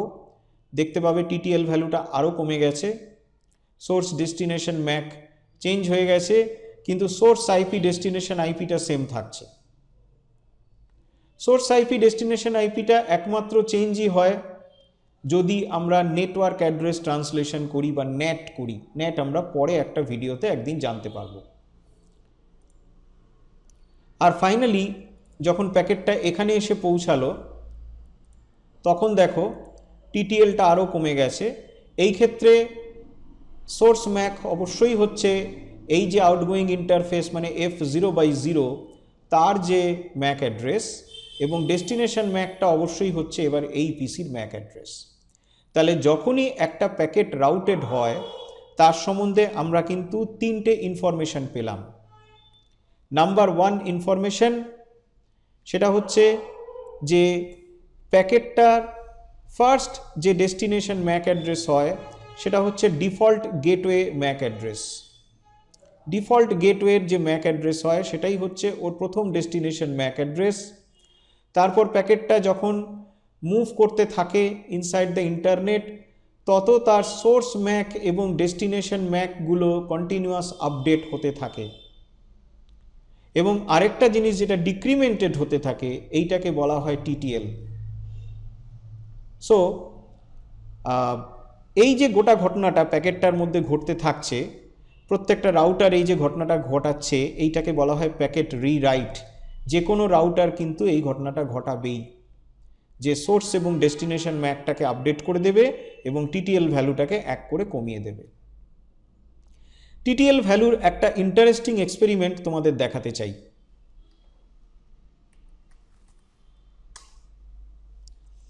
আজকে ধরা যাক আমি ফেসবুকে রিচ করতে চাইছি, আমি বললাম পিং www.facebook.com, আমি ফেসবুকে রিচ করতে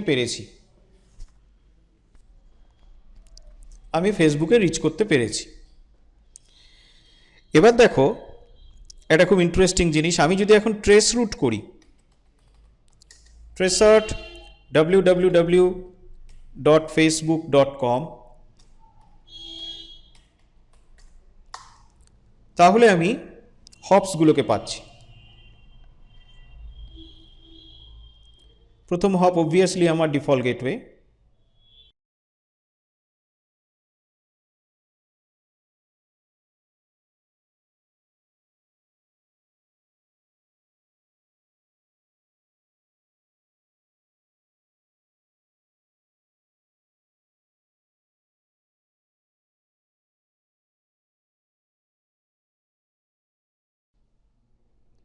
ফাইনালি আমরা facebook.com-এ পৌঁছেছি, রাইট? 31137935 এই আইপিটাতে আমরা পৌঁছেছি অ্যাট 14 হপস। এবার একটা জিনিস দেখো, আমি এখন পিং করলাম উইথ আ পার্টিকুলার সুইচ। আমি বললাম ping -i space 6 space www.facebook.com। এইবার দেখো কি আসে।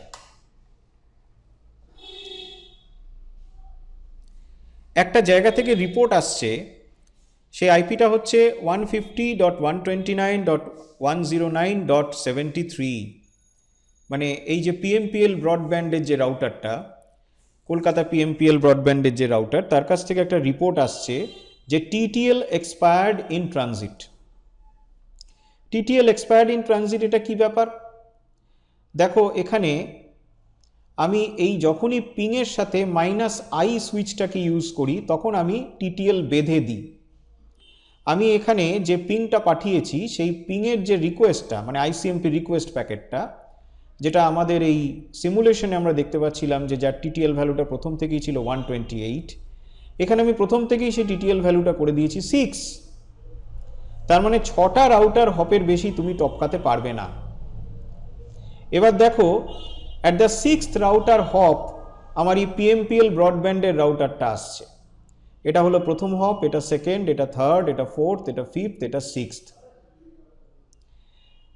6টা টিটিএল ছিল, প্রথম টিটিএলটা এখান থেকে মাইনাস হয়ে গিয়েছিল, তার মানে এখানে হলো 5টা টিটিএল, 5 থেকে এখানে হলো 4টে টিটিএল, 4-এর থেকে 3, 3-এর থেকে 2, 2-এর থেকে 1, 1-এর পরে এবার ও যখন ফার্দার ওটাকে প্রোপেগেট করতে যাচ্ছে তখন ও দেখতে পাচ্ছে যে আর কিন্তু টিটিএল নেই, টিটিএল এক্সপায়ার্ড ইন ট্রানজিট। আমি আরেকবার বলছি, প্রথম টিটিএলটা এখান থেকে নিয়ে নেওয়া হয়েছে গেটওয়ে, সেকেন্ড টিটিএলটা নিয়ে নিল 10.5.115.1, থার্ড টিটিএলটা নিয়েছে এইটা, এই আইপিটাকে দেখা যাচ্ছে না এখানে, মেবি আইপিটা কোনোভাবে মাস্ক করা আছে। দেন ফোর্থ টিটিএলটা নিয়েছে 22.22.22.1, ফিফথ টিটিএলটা নিয়েছে 172.16.17.1, আর ফাইনালি সিক্স টিটিএলটাকে নিয়েছে 150.129.109.73। তার মানে এই মুহূর্তে পিএমপিএল ব্রডব্যান্ডের রাউটারটা দেখতে পাচ্ছে যে আমার কাছে যে প্যাকেটটা আছে আইসিএমপি রিকোয়েস্ট প্যাকেটটা, এই প্যাকেটটার TTL value is 0। TTL value যদি 0 হয় তাহলে আর প্যাকেটটা কিন্তু ফরওয়ার্ড করা যাবে না। তাই জন্য দেখো প্যাকেটটা ড্রপ করা হয়ে গেছে এবং এখানে ওই পিএমপিএল ব্রডব্যান্ডের রাউটার সে দেখিয়ে দিয়েছে TTL is expired in transit. তাহলে টিটিএল এর ব্যাপারটা তোমরা বুঝতে পারলে। তাহলে এই যে ডেমনস্ট্রেশনটা আমরা দেখলাম, এই ডেমনস্ট্রেশনে আমরা কিন্তু 3টে ইম্পর্টেন্ট পয়েন্ট জানতে পারলাম। প্রথম কথাই হচ্ছে যে যখনই কোনো একটা হোস্ট দূরের কোনো নেটওয়ার্কে কাউকে কোনো প্যাকেট ফরওয়ার্ড করছে, তখন তার ডেস্টিনেশন ম্যাক অ্যাড্রেস সবসময় হয় তার গেটওয়ের ম্যাক অ্যাড্রেস, ডিফল্ট গেটওয়ের ম্যাক অ্যাড্রেস। বিকজ এটা মনে রাখবে, পরে আবার এটা নিয়ে একদিন আলোচনাও করব, যে কখনোই বাইরের নেটওয়ার্কের ম্যাক অ্যাড্রেস আমরা আমাদের নেটওয়ার্কে বসে পাই না। ম্যাক অ্যাড্রেস সবসময় লোকালি সিগনিফিক্যান্ট বা একটা নেটওয়ার্কের ভিতরে সিগনিফিক্যান্ট, সেই ল্যানের বাইরে ম্যাক অ্যাড্রেসের কোনো আর সিগনিফিক্যান্স থাকে না। সো সেই কারণেই ওর ডিফল্ট যে ম্যাক অ্যাড্রেস, ডিফল্ট গেটওয়ের ম্যাক অ্যাড্রেস, সেটাকেই ওর ডেস্টিনেশন ম্যাক হিসেবে ধরে ও পাঠিয়ে দেয়। এবার ডিফল্ট গেটওয়ের কাঁধে সমস্ত দায়িত্ব। পরবর্তী ক্ষেত্রে যত প্যাকেটটা ফরওয়ার্ডেড হতে থাকে বিটুইন দ্য রাউটার্স, তত আমরা দেখতে পাই যে প্রত্যেকটা রাউটার তার টিটিএল ভ্যালু, তার আইপি হেডার থেকে তার যে টিটিএল ভ্যালু সেটা এক এক করে কমিয়ে দিচ্ছে, এবং সোর্স এবং ডেস্টিনেশন ম্যাক সেটাকেও কন্টিনিউয়াস আপগ্রেড করে যাচ্ছে। এই গোটা ঘটনাটাকে বলা হয় packet rewrite by the router. Finally আমরা একটা থিওরিটিক্যাল টপিক করে আজকের ডিসকাশন শেষ করব, সেটা হলো রাউটিং প্রোটোকলস।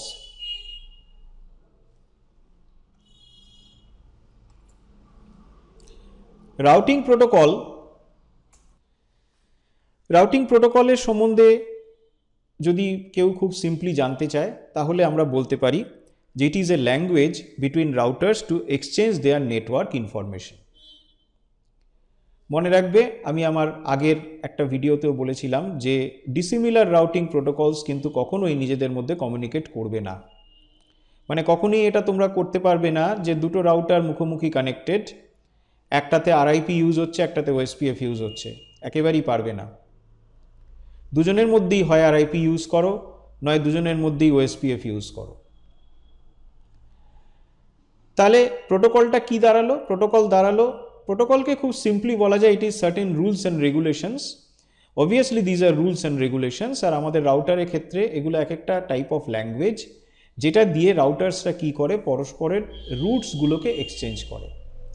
ডাইনামিক রাউটিংয়ের পদ্ধতিটাই তাই, যে আমি আমার রাউটারকে আমার নেটওয়ার্ক, আমার পাশের যে রাউটার আছে তাকে আমার নেটওয়ার্ক সম্বন্ধে জানাবো, এবং আমার পাশের রাউটারটাও তার নেটওয়ার্ক সম্বন্ধে আমাকে জানাবে।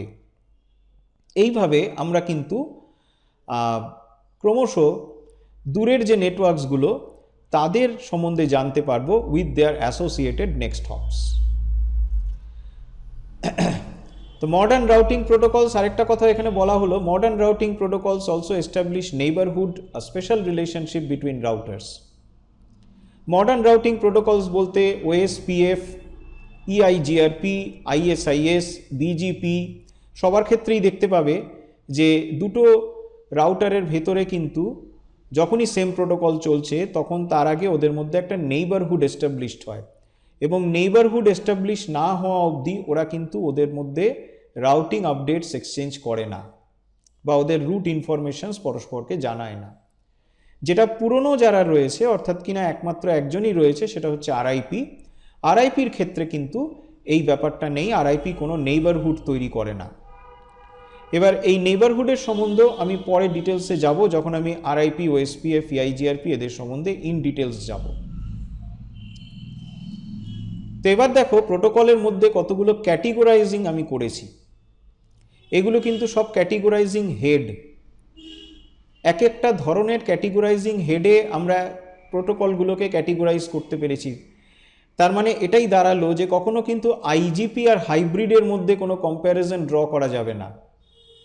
ড্র করা যাবে between hybrid and link state, between IGP and e-GP. তার মানে এগুলো হচ্ছে ক্যাটেগরি হেডস। তাহলে on the basis of autonomous system আমরা দেখতে পাচ্ছি যে রাউটিং প্রোটোকলকে আমরা দুভাগে ক্যাটেগরাইজ করতে পারি, একটা আইজিপি, একটা ইজিপি। আইজিপি মানে হচ্ছে interior gateway protocol, EGP exterior gateway protocol.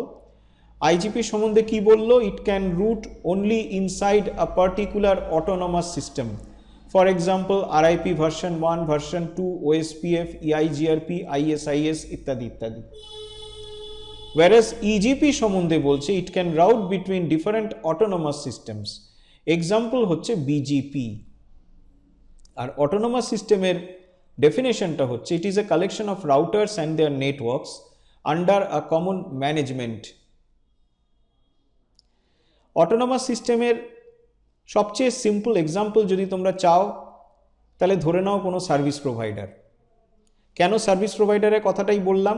তার কারণ হচ্ছে সার্ভিস প্রোভাইডার নেটওয়ার্কস তার মধ্যে তোমরা কি দেখতে পাবে, সেটা কেবল ব্রডব্যান্ড নেটওয়ার্ক সার্ভিস প্রোভাইডারই হোক কিংবা টেলিকম কোনো আইএসপি হোক, তোমরা গিয়ে দেখতে পাবে তাদের অসংখ্য রাউটার্স, এবং সেই অসংখ্য রাউটার্সগুলো ডিফারেন্ট এরিয়ার জন্য কাজ করছে, এবং সেই রাউটার্সগুলোর আন্ডারে ডিফারেন্ট নেটওয়ার্কস রয়েছে, এবং এরা সবাই একটা কমন ম্যানেজমেন্টের আন্ডারে রয়েছে।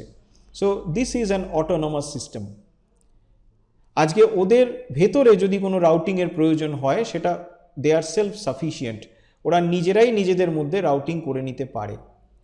একটা সার্ভিস প্রোভাইডারের দুটো রাউটার আছে, দুটো হয়তো আমাদের কলকাতা শহরের দু প্রান্তে রয়েছে, সেক্ষেত্রে দেখা যাবে যে ওরা কিন্তু ওদের ইন্টারনাল নেটওয়ার্ক দিয়েই কমিউনিকেট করছে, ওরা কিন্তু আবার কোনো থার্ড পার্টি বা ইন্টারনেট সার্ভিস প্রোভাইডারের সাহায্য নিচ্ছে না। ওয়ারাস আজকে যদি আমার দুটো অফিস থাকে, একটা ধরা যাক হয়তো সেক্টর 5-এ, আরেকটা হয়তো ধরা যাক বেহালায়, তো সেই ক্ষেত্রে এই দুটো অফিসের মধ্যে কমিউনিকেশন কিন্তু আমার ইন্টারনাল নেটওয়ার্ক দিয়ে হবে না। আমাকে ইভেন আমি যদি ভিপিএনও ব্যবহার করি বা ভার্চুয়াল প্রাইভেট নেটওয়ার্ক, সেক্ষেত্রেও কিন্তু আমাকে সার্ভিস প্রোভাইডারের সাহায্য নিতেই হবে, আমাকে কোনো না কোনো একটা সার্ভিস প্রোভাইডারের কাছ থেকে ইন্টারনেট কানেকশন নিতে হবে, নালে হবে না। তো যেই জন্যই আজকে আমার অফিসের কোনো অটোনোমাস সিস্টেম থাকবে না, কিন্তু যদি আমার অফিসেরও এরকম একটা জিনিস করা যেত যে অল ওভার দ্য ক্যালকাটা আমি একটা সেলফ সাফিসিয়েন্ট নেটওয়ার্ক নিজে তৈরি করেছি, যেই নেটওয়ার্কটা আর কারুর আন্ডারে নয়, পুরোটাই আমার অফিসের ডিফারেন্ট যে ব্রাঞ্চেসগুলো আছে সেই ব্রাঞ্চেসদের মধ্যে কমিউনিকেশন করার জন্য, তাহলে অবভিয়াসলি সেটাকে আমি একটা অটোনোমাস সিস্টেম হিসেবে ট্রিট করতেই পারি। অটোনোমাস সিস্টেমদেরও নাম্বার হয়, নাম্বার এখনও অবধি মোস্ট কমনলি আমরা 16-বিট নাম্বারস ইউজ করি, যার জন্য অটোনোমাস সিস্টেম নাম্বার থিওরিটিক্যালি 0 থেকে 65535 অবধি যেতে পারে। আবার বলছি 0 থেকে 65535, তার মধ্যে কিছু রিজার্ভেশনস আছে, আমি যখন বিজিপি পড়াবো তখন সেগুলোও বলবো যে 0টা রিজার্ভ থাকবে, 65535 রিজার্ভ থাকবে। নাওয়াডেজ আস্তে আস্তে কিন্তু আমাদের 32-বিট অটোনোমাস সিস্টেম নাম্বারও কিন্তু আসছে, কিন্তু মোস্ট কমনলি আমরা এখনও অবধি 16-বিট অটোনোমাস সিস্টেম নাম্বারই দেখে থাকি। অটোনোমাস সিস্টেম নাম্বারের কনসেপ্টটা দেখতে পাবে তোমরা যখন বিজিপি পড়বে এবং ইআইজিআরপি করবে, সেই সময় দেখবে অটোনোমাস সিস্টেম নাম্বারটা ভীষণ ইম্পর্টেন্ট। এনিওয়ে, যেটা মেন কথা এখানে গেল যে আইজিপি এবং ইজিপির মধ্যে ডিফারেন্সটা তাহলে এখানেই রইল যে আইজিপি শুধুমাত্র একটা অটোনোমাস সিস্টেমের ভিতরেই কাজ করে, মানে যদি দুটো অটোনোমাস সিস্টেম পাশাপাশি যদি থাকে তাদের মধ্যে কমিউনিকেশন কিন্তু কখনো আইজিপিকে দিয়ে হবে না, তাদের মধ্যে কমিউনিকেশন সবসময় বিজিপিকে দিয়ে হবে। অর্থাৎ কিনা যেটা একটা e-GP category protocol. IGP e-GP এরা কিন্তু কোনো প্রোটোকলের নাম নয়, দে আর অ্যাকচুয়ালি প্রোটোকল ক্যাটেগরিজ। প্রোটোকলের নাম হচ্ছে আরআইপি, ওএসপিএফ, ইআইজিআরপি, বিজিপি ইত্যাদি ইত্যাদি। বিজিপির মস্ত বড় প্লাস পয়েন্টটা এটাই যে আজকে যেহেতু ও বিটুইন ডিফারেন্ট অটোনোমাস সিস্টেমস যেতে পারে, সেই জন্যেই সার্ভিস প্রোভাইডার্সদের ডিফল্ট রাউটিং প্রোটোকল, যাকে ছাড়া সার্ভিস প্রোভাইডাররা কোনোদিনও চলতে পারে না, that is BGP. Because service প্রোভাইডারদের কিন্তু একটা অটোনোমাস সিস্টেম থেকে আরেকটা অটোনোমাস সিস্টেমে ডেটা ফরওয়ার্ডিংয়ের সবসময় দরকার থাকে। তাহলে এইটা গেল প্রথম ক্যাটেগরি। সেকেন্ড মোড অফ ক্যাটেগরাইজেশন, সেটা হচ্ছে on the basis of routing logic.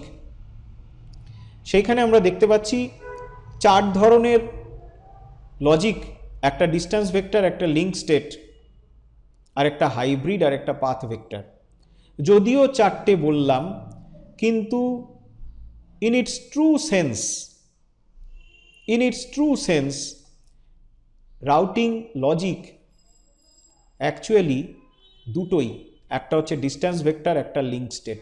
Because আমি যদি হাইব্রিডের কথা ভাবি, হাইব্রিডের সম্বন্ধে দেখবে অনেক বইতে বলছে হাইব্রিড প্রোটোকল, আবার অনেক বইতে কিন্তু হাইব্রিড প্রোটোকলকেই বলে অ্যাডভান্সড ডিস্টেন্স ভেক্টর প্রোটোকল। তেমনি যেটা পাথ ভেক্টর প্রোটোকল, সেটারও মধ্যে কিন্তু একটা ডিস্টেন্স ভেক্টর নেচার লুকিয়ে আছে।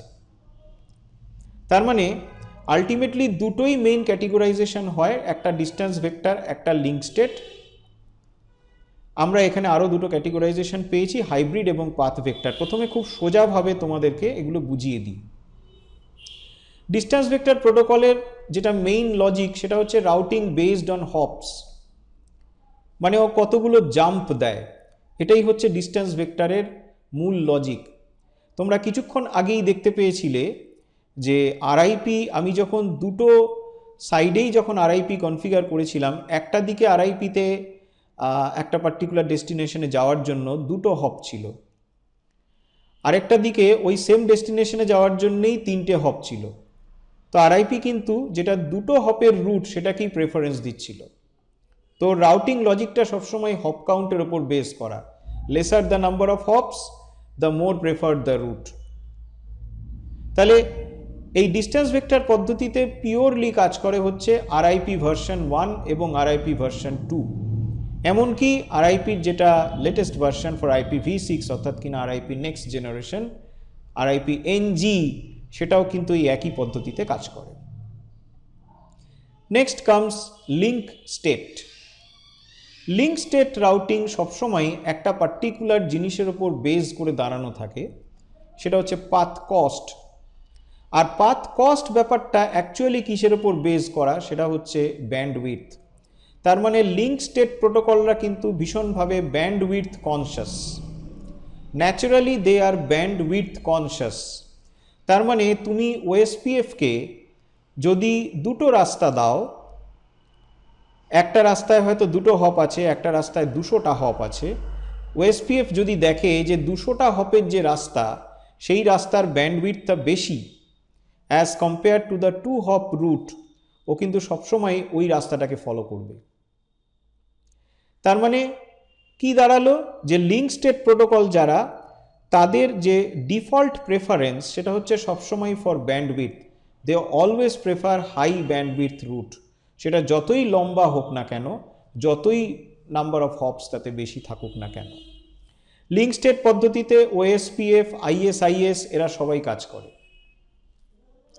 হাইব্রিড, হাইব্রিডের সম্বন্ধে এখানে বলেছে routing based on several factors such as least bandwidth of the entire path, total delay of the entire path, etc. Example দিয়েছে এখানে EIGRP। অ্যাকচুয়ালি হাইব্রিড এটাকে কেন বলা হলো, বিকজ তোমরা যখন EIGRPটা ইন ডিটেলস পড়বে তখন দেখতে পাবে যে EIGRPর ভেতরে ডিস্টেন্স ভেক্টর নেচারও যেরকম আছে, লিঙ্ক স্টেট নেচারও কিছু কিছু রাখা আছে, রাইট? তো সেই কারণে EIGRPকে আমরা বলি হাইব্রিড প্রোটোকল। বাট তাহলেও দেখবে অনেক অথার্স, পার্টিকুলারলি যারা সিনিয়র অথার্স, তারা কিন্তু অনেকেই EIGRPকে হাইব্রিড বলে না। দ্য মোর মানে টেকনিক্যাল টার্ম হচ্ছে অ্যাডভান্সড ডিস্টেন্স ভেক্টর প্রোটোকল, মানে ওর ভিতরে ডিস্টেন্স ভেক্টর নেচারটাই রয়েছে, বাট তার সাথে কিছু কিছু লিঙ্ক স্টেট নেচার ওর মধ্যে ঢোকানো হয়েছে। যেরকম আজকে EIGRP ও ব্যান্ডউইথ বোঝে, যেটা কিন্তু আরআইপি কখনোই বুঝতো না। EIGRP being a distance vector protocol, ও কিন্তু ব্যান্ডউইথটা বোঝে। তার মানে দেখো, শুধু যে ডিস্টেন্স ভেক্টর নেচার ওর মধ্যে আছে তাই নয়, ওর মধ্যে লিঙ্ক স্টেট নেচারও রয়েছে। সো ফর দ্যাট রিজন ওটাকে আমরা হাইব্রিড হিসেবেও কনসিডার করতে পারি। Finally comes path vector. Path vector protocol হিসেবে বিজিপি, এই পাথ ভেক্টর ব্যাপারটাও কিন্তু actually some kind of a distance vector, because বিজিপিকে কেন পাথ ভেক্টর প্রোটোকল বলা হয়, তার কারণটা হচ্ছে বিজিপির ক্ষেত্রে বেস্ট রুট লজিক যেটা, সেটা একটা হিউজ বিরাট একটা লজিক। আমরা যখন বিজিপি ডিটেলসে পড়বো তখন দেখতে পাবো বিজিপি অনেকগুলো প্যারামিটার্সকে নিয়ে তবে বেস্ট রুট ডিসাইড করে। বাট একেবারে গোড়ার দিকে বিজিপির যে মোস্ট ফান্ডামেন্টাল যে প্যারামিটারটা, যেটার দিকে বিজিপি সবসময় নজর দেয়, সেটা হচ্ছে একটা পার্টিকুলার ডেস্টিনেশনে যেতে গেলে আমাকে কতগুলো অটোনমাস সিস্টেম টপকাতে হচ্ছে। মানে যেটা আরআইপির ক্ষেত্রে রাউটার হপস, বিজিপির ক্ষেত্রে সেটাই হয়ে যাচ্ছে অটোনমাস সিস্টেম হপস। যেই পার্টিকুলার ডিরেকশনে নাম্বার অফ অটোনমাস সিস্টেমস বেশি থাকে, বিজিপি কিন্তু সেই রাস্তাটাকে মারায় না। বিজিপি সবসময় প্রেফার করে সেই রাস্তাটা যেই রাস্তাটাতে আমার নাম্বার অফ হপস বা অটোনমাস সিস্টেম হপস কম আছে। তাহলে দেখো বিজেপিরও এই নেচারটা কিন্তু ডিস্টেন্স ভেক্টর নেচার। তবে বিজেপির অ্যাডমিনিস্ট্রেশনটা যখন পড়বে দেখবে ওর ক্ষেত্রে আরও অনেকগুলো জিনিস রাখা আছে যাতে করে বিজেপিকে আমরা মেইনলি ইউজ করি ফর পলিসি বেসড রাউটিং। সেটাতে আমরা পরে আসবো যখন আমরা বিজেপিটা ইনডেপথে যখন আমরা পড়াশোনা করব। আর ফাইনালি একটা থার্ড ক্যাটেগরাইজেশন হলো on the basis of subnet mask. সেই ক্ষেত্রে দেখা যাচ্ছে ক্লাসফুল এবং ক্লাসলেস। ক্লাসফুল প্রোটোকলদের সম্বন্ধে কি বলা হলো, does not advertise subnet mask, can only work with FLSM, will always auto summarize the subnets, for example RIP version 1।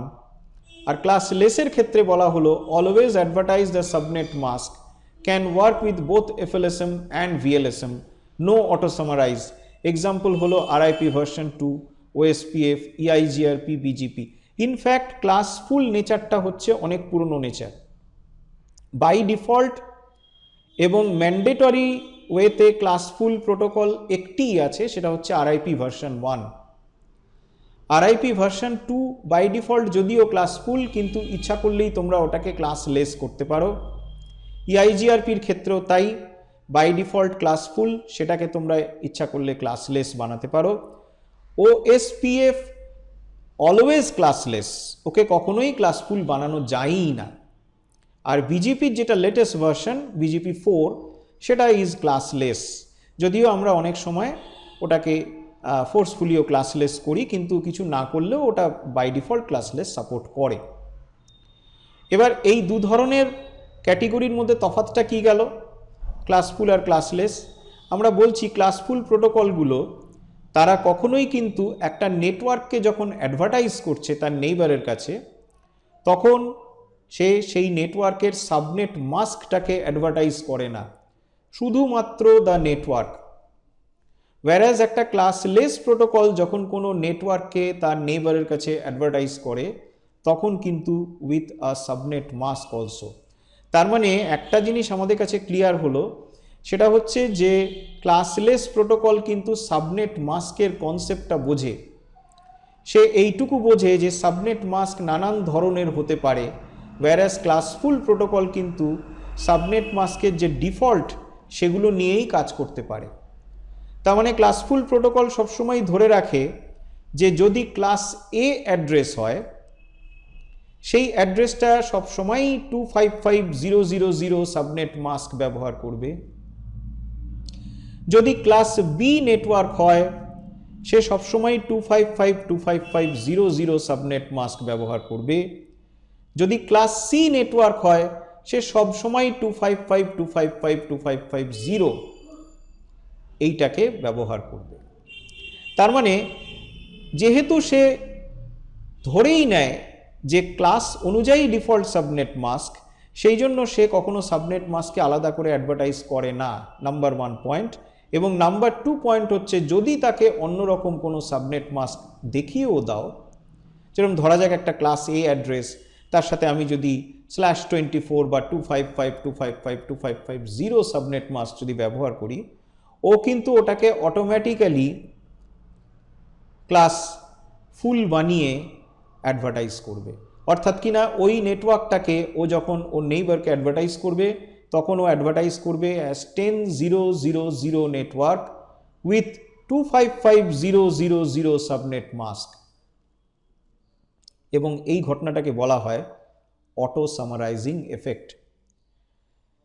এই অটো সামারাইজিং এফেক্টটা কিন্তু আমার ক্লাসলেস প্রোটোকলের ক্ষেত্রে নেই। আমি এখনই একটা ডেমনস্ট্রেশন দিয়ে তোমাদের অটো সামারাইজিং এফেক্টটাকে দেখাবো। তাহলে দেখো, আমার এখানে এই যে ভেরি সিম্পল টোপোলজি, রাউটার 1 আর রাউটার 2 এর মধ্যে 12.0.0.0 নেটওয়ার্ক, আর রাউটার 1 এর সাথে একটা সাবনেট কানেক্টেড আছে 192.168.1.16/28। পিসিটা হচ্ছে 192.168.1.18, আর ওর ডিফল্ট গেটওয়ে হচ্ছে 192.168.1.17। এবার আমি এখানে RIP ভার্সন 1 ইউজ করব প্রথমে, অর্থাৎ কিনা যেটা পিওর ক্লাস ফুল প্রোটোকল। তাহলে এখানে আমি করলাম router RIP version 1, network 12.0.0.0, network 192.168.1.16 ডান। আর এই দিকে করলাম রাউটার আরআইপি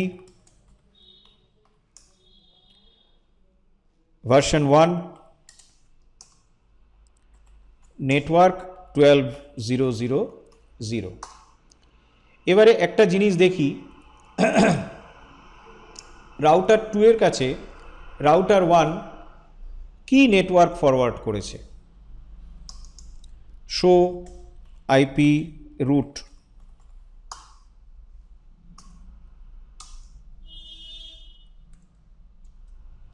দেখো ওর কাছে যেটা ফরওয়ার্ড করেছে সেটা হচ্ছে পুরো নেটওয়ার্কটাই।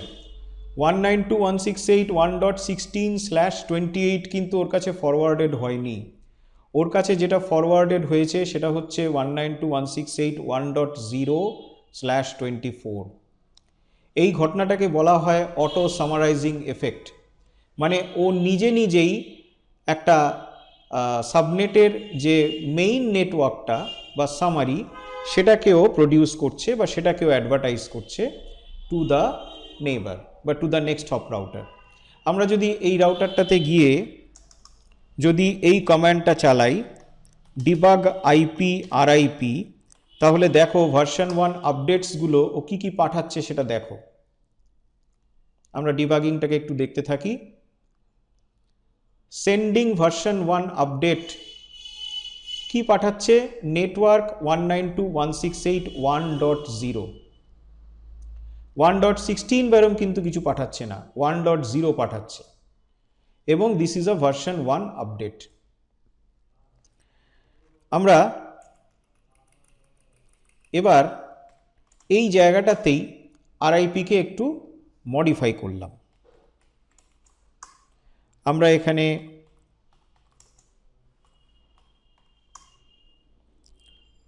প্রথমত ভার্সন 2কে ডেকে আনলাম এবং তার সাথে এই কমান্ডটাও লাগিয়ে দিলাম no auto summary, no auto summary.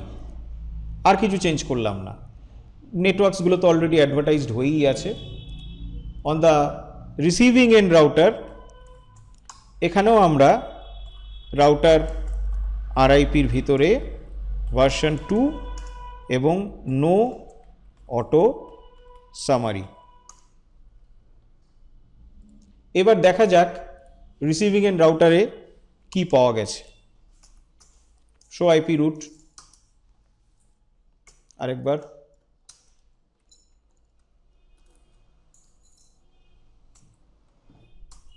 এইবার দেখো আমি একটু ক্লিয়ার করে নিই। clear IP root star. RIP is a slow protocol.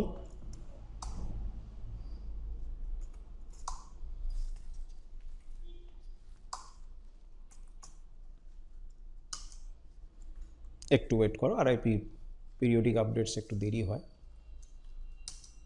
এই দেখো এইবার আমাকেও কি দেখালো, ও দেখাচ্ছে যে 192.168.1.16 পাঠানো হয়েছে এবং এইখানে দেখো তার ওপরে লিখে দিয়েছে যে 192.168.1.0 যে মেইন নেটওয়ার্কটা সেটার একটা /28 সাবনেট পাঠানো হচ্ছে এবং সেই /28 সাবনেটটা হলো 192.168.1.16। আমরা যদি এখন ওর পিরিয়ডিক আপডেটটাকে যদি আমরা এখন ডিবাগ করি তাহলে দেখো কি পাঠায়।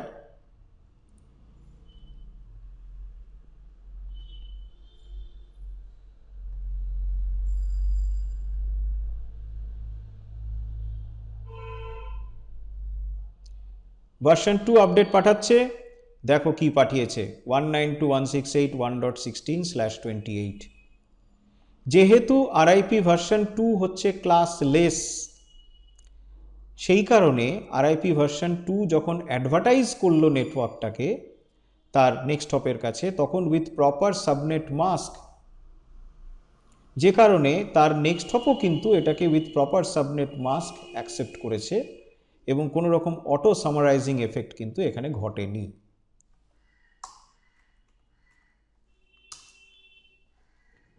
তাহলে এই জায়গাটা আমাদের কাছে ক্লিয়ার হলো যে ক্লাসফুল অ্যান্ড ক্লাসলেসের ব্যাপারটা। এখনকার দিনের মডার্ন সমস্ত রাউটিং প্রোটোকলই কিন্তু ক্লাসলেস, বিকজ আমরা যে আইপি প্যাটার্নটাও এখন ফলো করি, যে নেটওয়ার্কিংয়ের প্যাটার্নটা আমরা ফলো করি, সেটা পুরোটাই ক্লাসলেস। ক্লাসফুল ক্লাসলেস নিয়ে আরও ডিটেলসে আমি আলোচনা করব যেদিন তোমাদেরকে আমি আইপি অ্যাড্রেস অ্যান্ড সাবনেটিং নিয়ে পড়াবো। ফাইনালি একটা জায়গাতে একটু আমি টাচ করতে চাই, সেটা হচ্ছে আমি কিছুক্ষণ আগে বলেছিলাম যে এই যে রাউটিং লজিক, এই রাউটিং লজিক মূলত দু জাতীয়, একটা ডিস্টেন্স ভেক্টর, একটা লিঙ্ক স্টেট। তো যদি আজকে খুব ইনডেপথে আমি যদি চলে যাই, যদি দুটোর একেবারে মোস্ট ফান্ডামেন্টাল ডিফারেন্স যদি আমি বের করতে চাই, তাহলে কি হতে পারে সেটার জন্য দেখো এখানে distance vector versus link state. আমি আগে পুরোটা পড়ে নিই, তারপর তোমাদের বুঝিয়ে দিচ্ছি। There may be several differences between distance vector and link state protocols, but the most important difference is besides root information, link state protocols have topology information. এটাই হলো আসল difference. But how is this possible? The answer lies in what the routers are exchanging. Distance vector routers exchange routes, whereas link state routers exchange LSA. LSA এর full form হচ্ছে link state advertisement. OSPF যখন আমরা পড়বো in-depth, তখন আরও ডিটেলসে আমরা এগুলো জানতে পারবো। কন্টিনিউ করছি। LSA is actually route building component.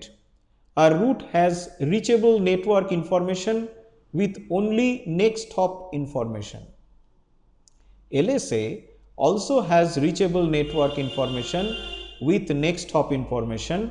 Additionally, it also contains information about the generator of the LSA. So, distance vector router knows a distant network and the next hop for that network, whereas link state router knows a distant network, next hop for that network, and the distant router who has sent that network information. In this way, link state router also knows the topology information.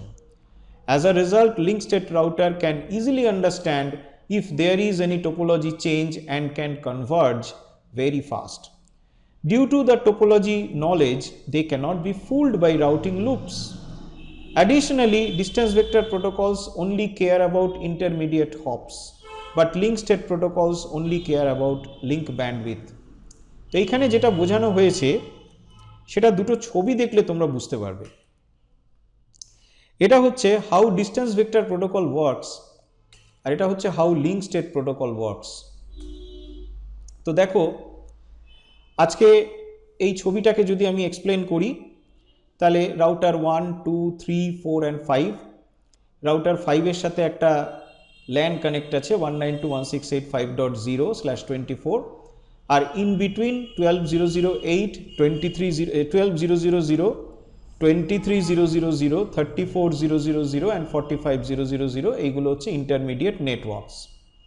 আইপিগুলো বলে দিই। Router 2 এর F0/0 IP হচ্ছে 12.0.0.2, router 3 এর F0/0 IP হচ্ছে 23.0.0.3, router 4 এর F0/0 IP হচ্ছে 34.0.0.4, router 5 এর F0/0 IP হচ্ছে 45.0.0.5। আমি জাস্ট F0/0 আইপিগুলোই বললাম বিকজ ওইটুকুই আমাদের আপাতত দরকার। এবার দেখো আজকে এই যে রাউটার 5 ও কি করবে, ওর যে নেইবার আছে, ওর যে নেক্সট হপ বা রাউটার 4, সে রাউটার 4 এর কাছে এই 192.168.5 এর ইনফরমেশনটা পাঠাবে, এই রুট ইনফরমেশনটা পাঠালো।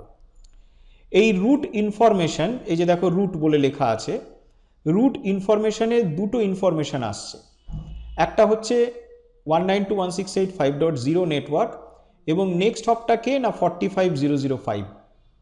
তার মানে এই ইনফরমেশনটা যখন আমার রাউটার 4 এর কাছে এসে পৌঁছালো, রাউটার 4 জানলো যে কোথাও একটা নেটওয়ার্ক আছে 192.168.5.0 এবং সেই নেটওয়ার্কে পৌঁছতে গেলে আমাকে ফরওয়ার্ড করতে হবে বা আমার নেক্সট হপ হচ্ছে 45005। এবার রাউটার 4 সে আবার রাউটার 3 এর কাছে এই রুট ইনফরমেশনটাই প্রোপাগেট করলো। প্রোপাগেট করার পরে যে ইনফরমেশনটা রাউটার 3 এর কাছে এলো, রাউটার 3 দেখলো যে একটা নেটওয়ার্ক রয়েছে 192.168.5.0 এবং সেই নেটওয়ার্কের ইনফরমেশনটা আমাকে পাঠালো 34004। তার মানে 34004 এটাই হচ্ছে আমার next hop for going to that particular network, এবং এইখানেই কিন্তু ওর একটা লিমিটেশন এসে গেল। অ্যাকচুয়ালি ও কিন্তু জানতেও পারলো না যে 34004 যে নেক্সট হপ সেই রাউটারটার সাথে এই নেটওয়ার্কটা ডাইরেক্টলি কানেক্টেড নাকি সেটা দূরে কোথাও কানেক্টেড। মানে আরও সিম্পলি বলতে গেলে এখানে একটা দেওয়াল উঠে গেছে ওর কাছে, নেক্সট হপের ওপারে ও কিন্তু আর দেখতে পাচ্ছে না।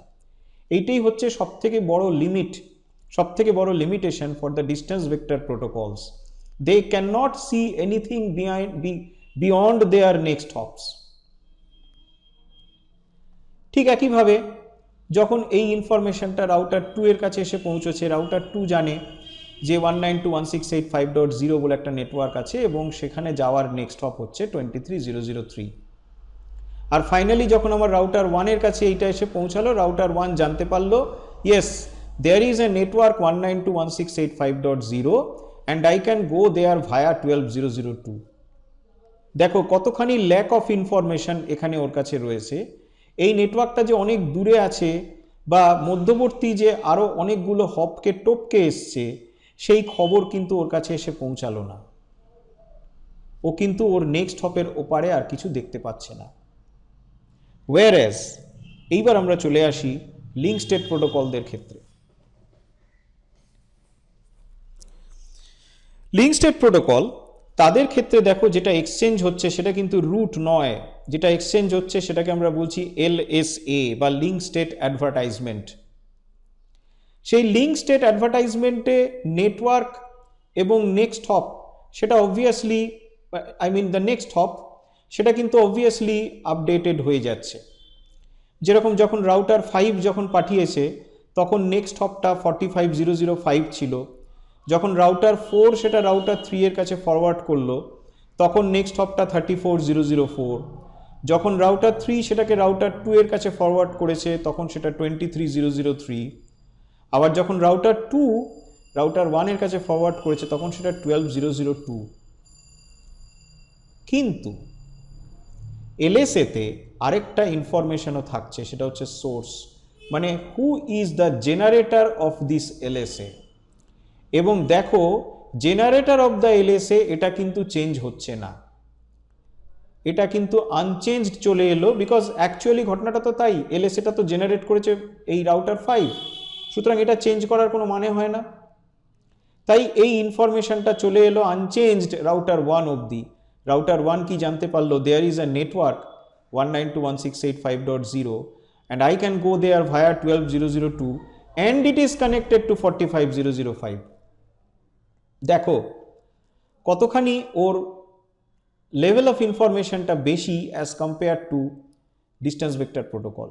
এই যে আজকে ও অ্যাডিশনাল ইনফরমেশনটা পেল যে there is also something beyond the next hop, এইটা কি আমরা বলছি টোপোলজি ইনফরমেশন।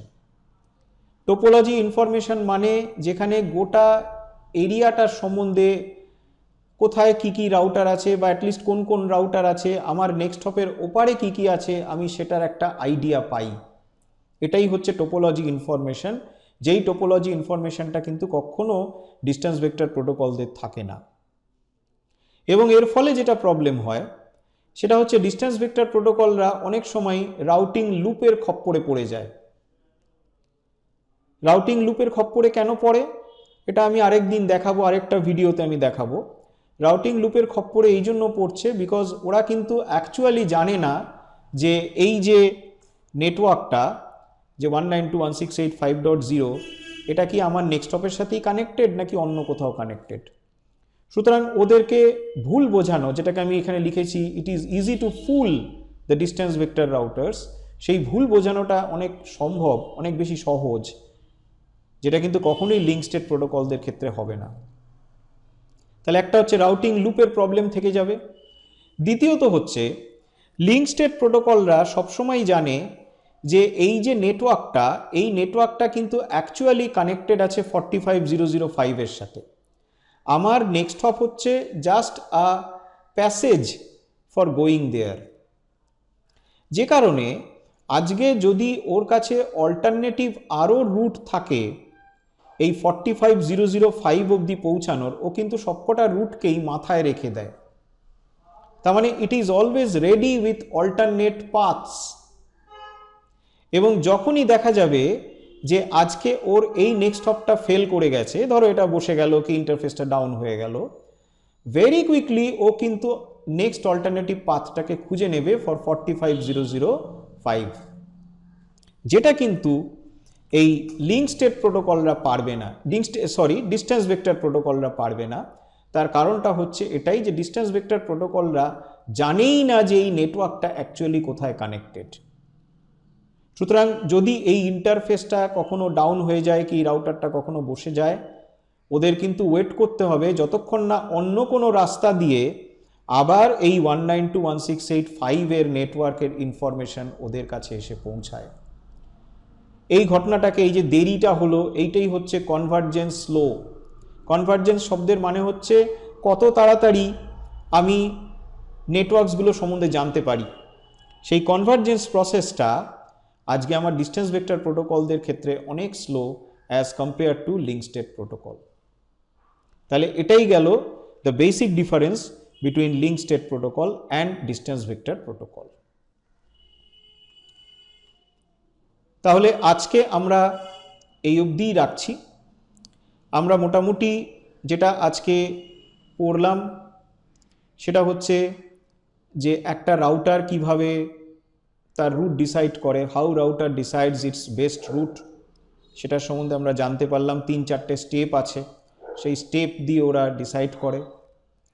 নাম্বার 2 আমরা জানতে পেরেছি যে একটা প্যাকেট যখন রাউটেড হয় তখন সেই প্যাকেটটার যে স্ট্রাকচার, সেই স্ট্রাকচারগত কী কী ডিফারেন্স আসে বা কী কী মডিফিকেশনস হয় প্যাকেটটার মধ্যে। নাম্বার 3 আমরা জানতে পেরেছি যে রাউটিং প্রোটোকল কী কী ক্যাটেগরির হয়। আর ফাইনালি আমরা যেটা দিয়ে শেষ করলাম সেটা হচ্ছে যে ডিস্টেন্স ভেক্টর এবং লিঙ্ক স্টেট প্রোটোকলের বেসিক ডিফারেন্সটা কী, ফান্ডামেন্টাল ডিফারেন্সটা কী। তোমাদের সাথে আবার আমার আরেকটা ভিডিওতে কথাবার্তা হবে, আলোচনা হবে। আজকের মতন গুড বাই, ভালো থেকো সবাই।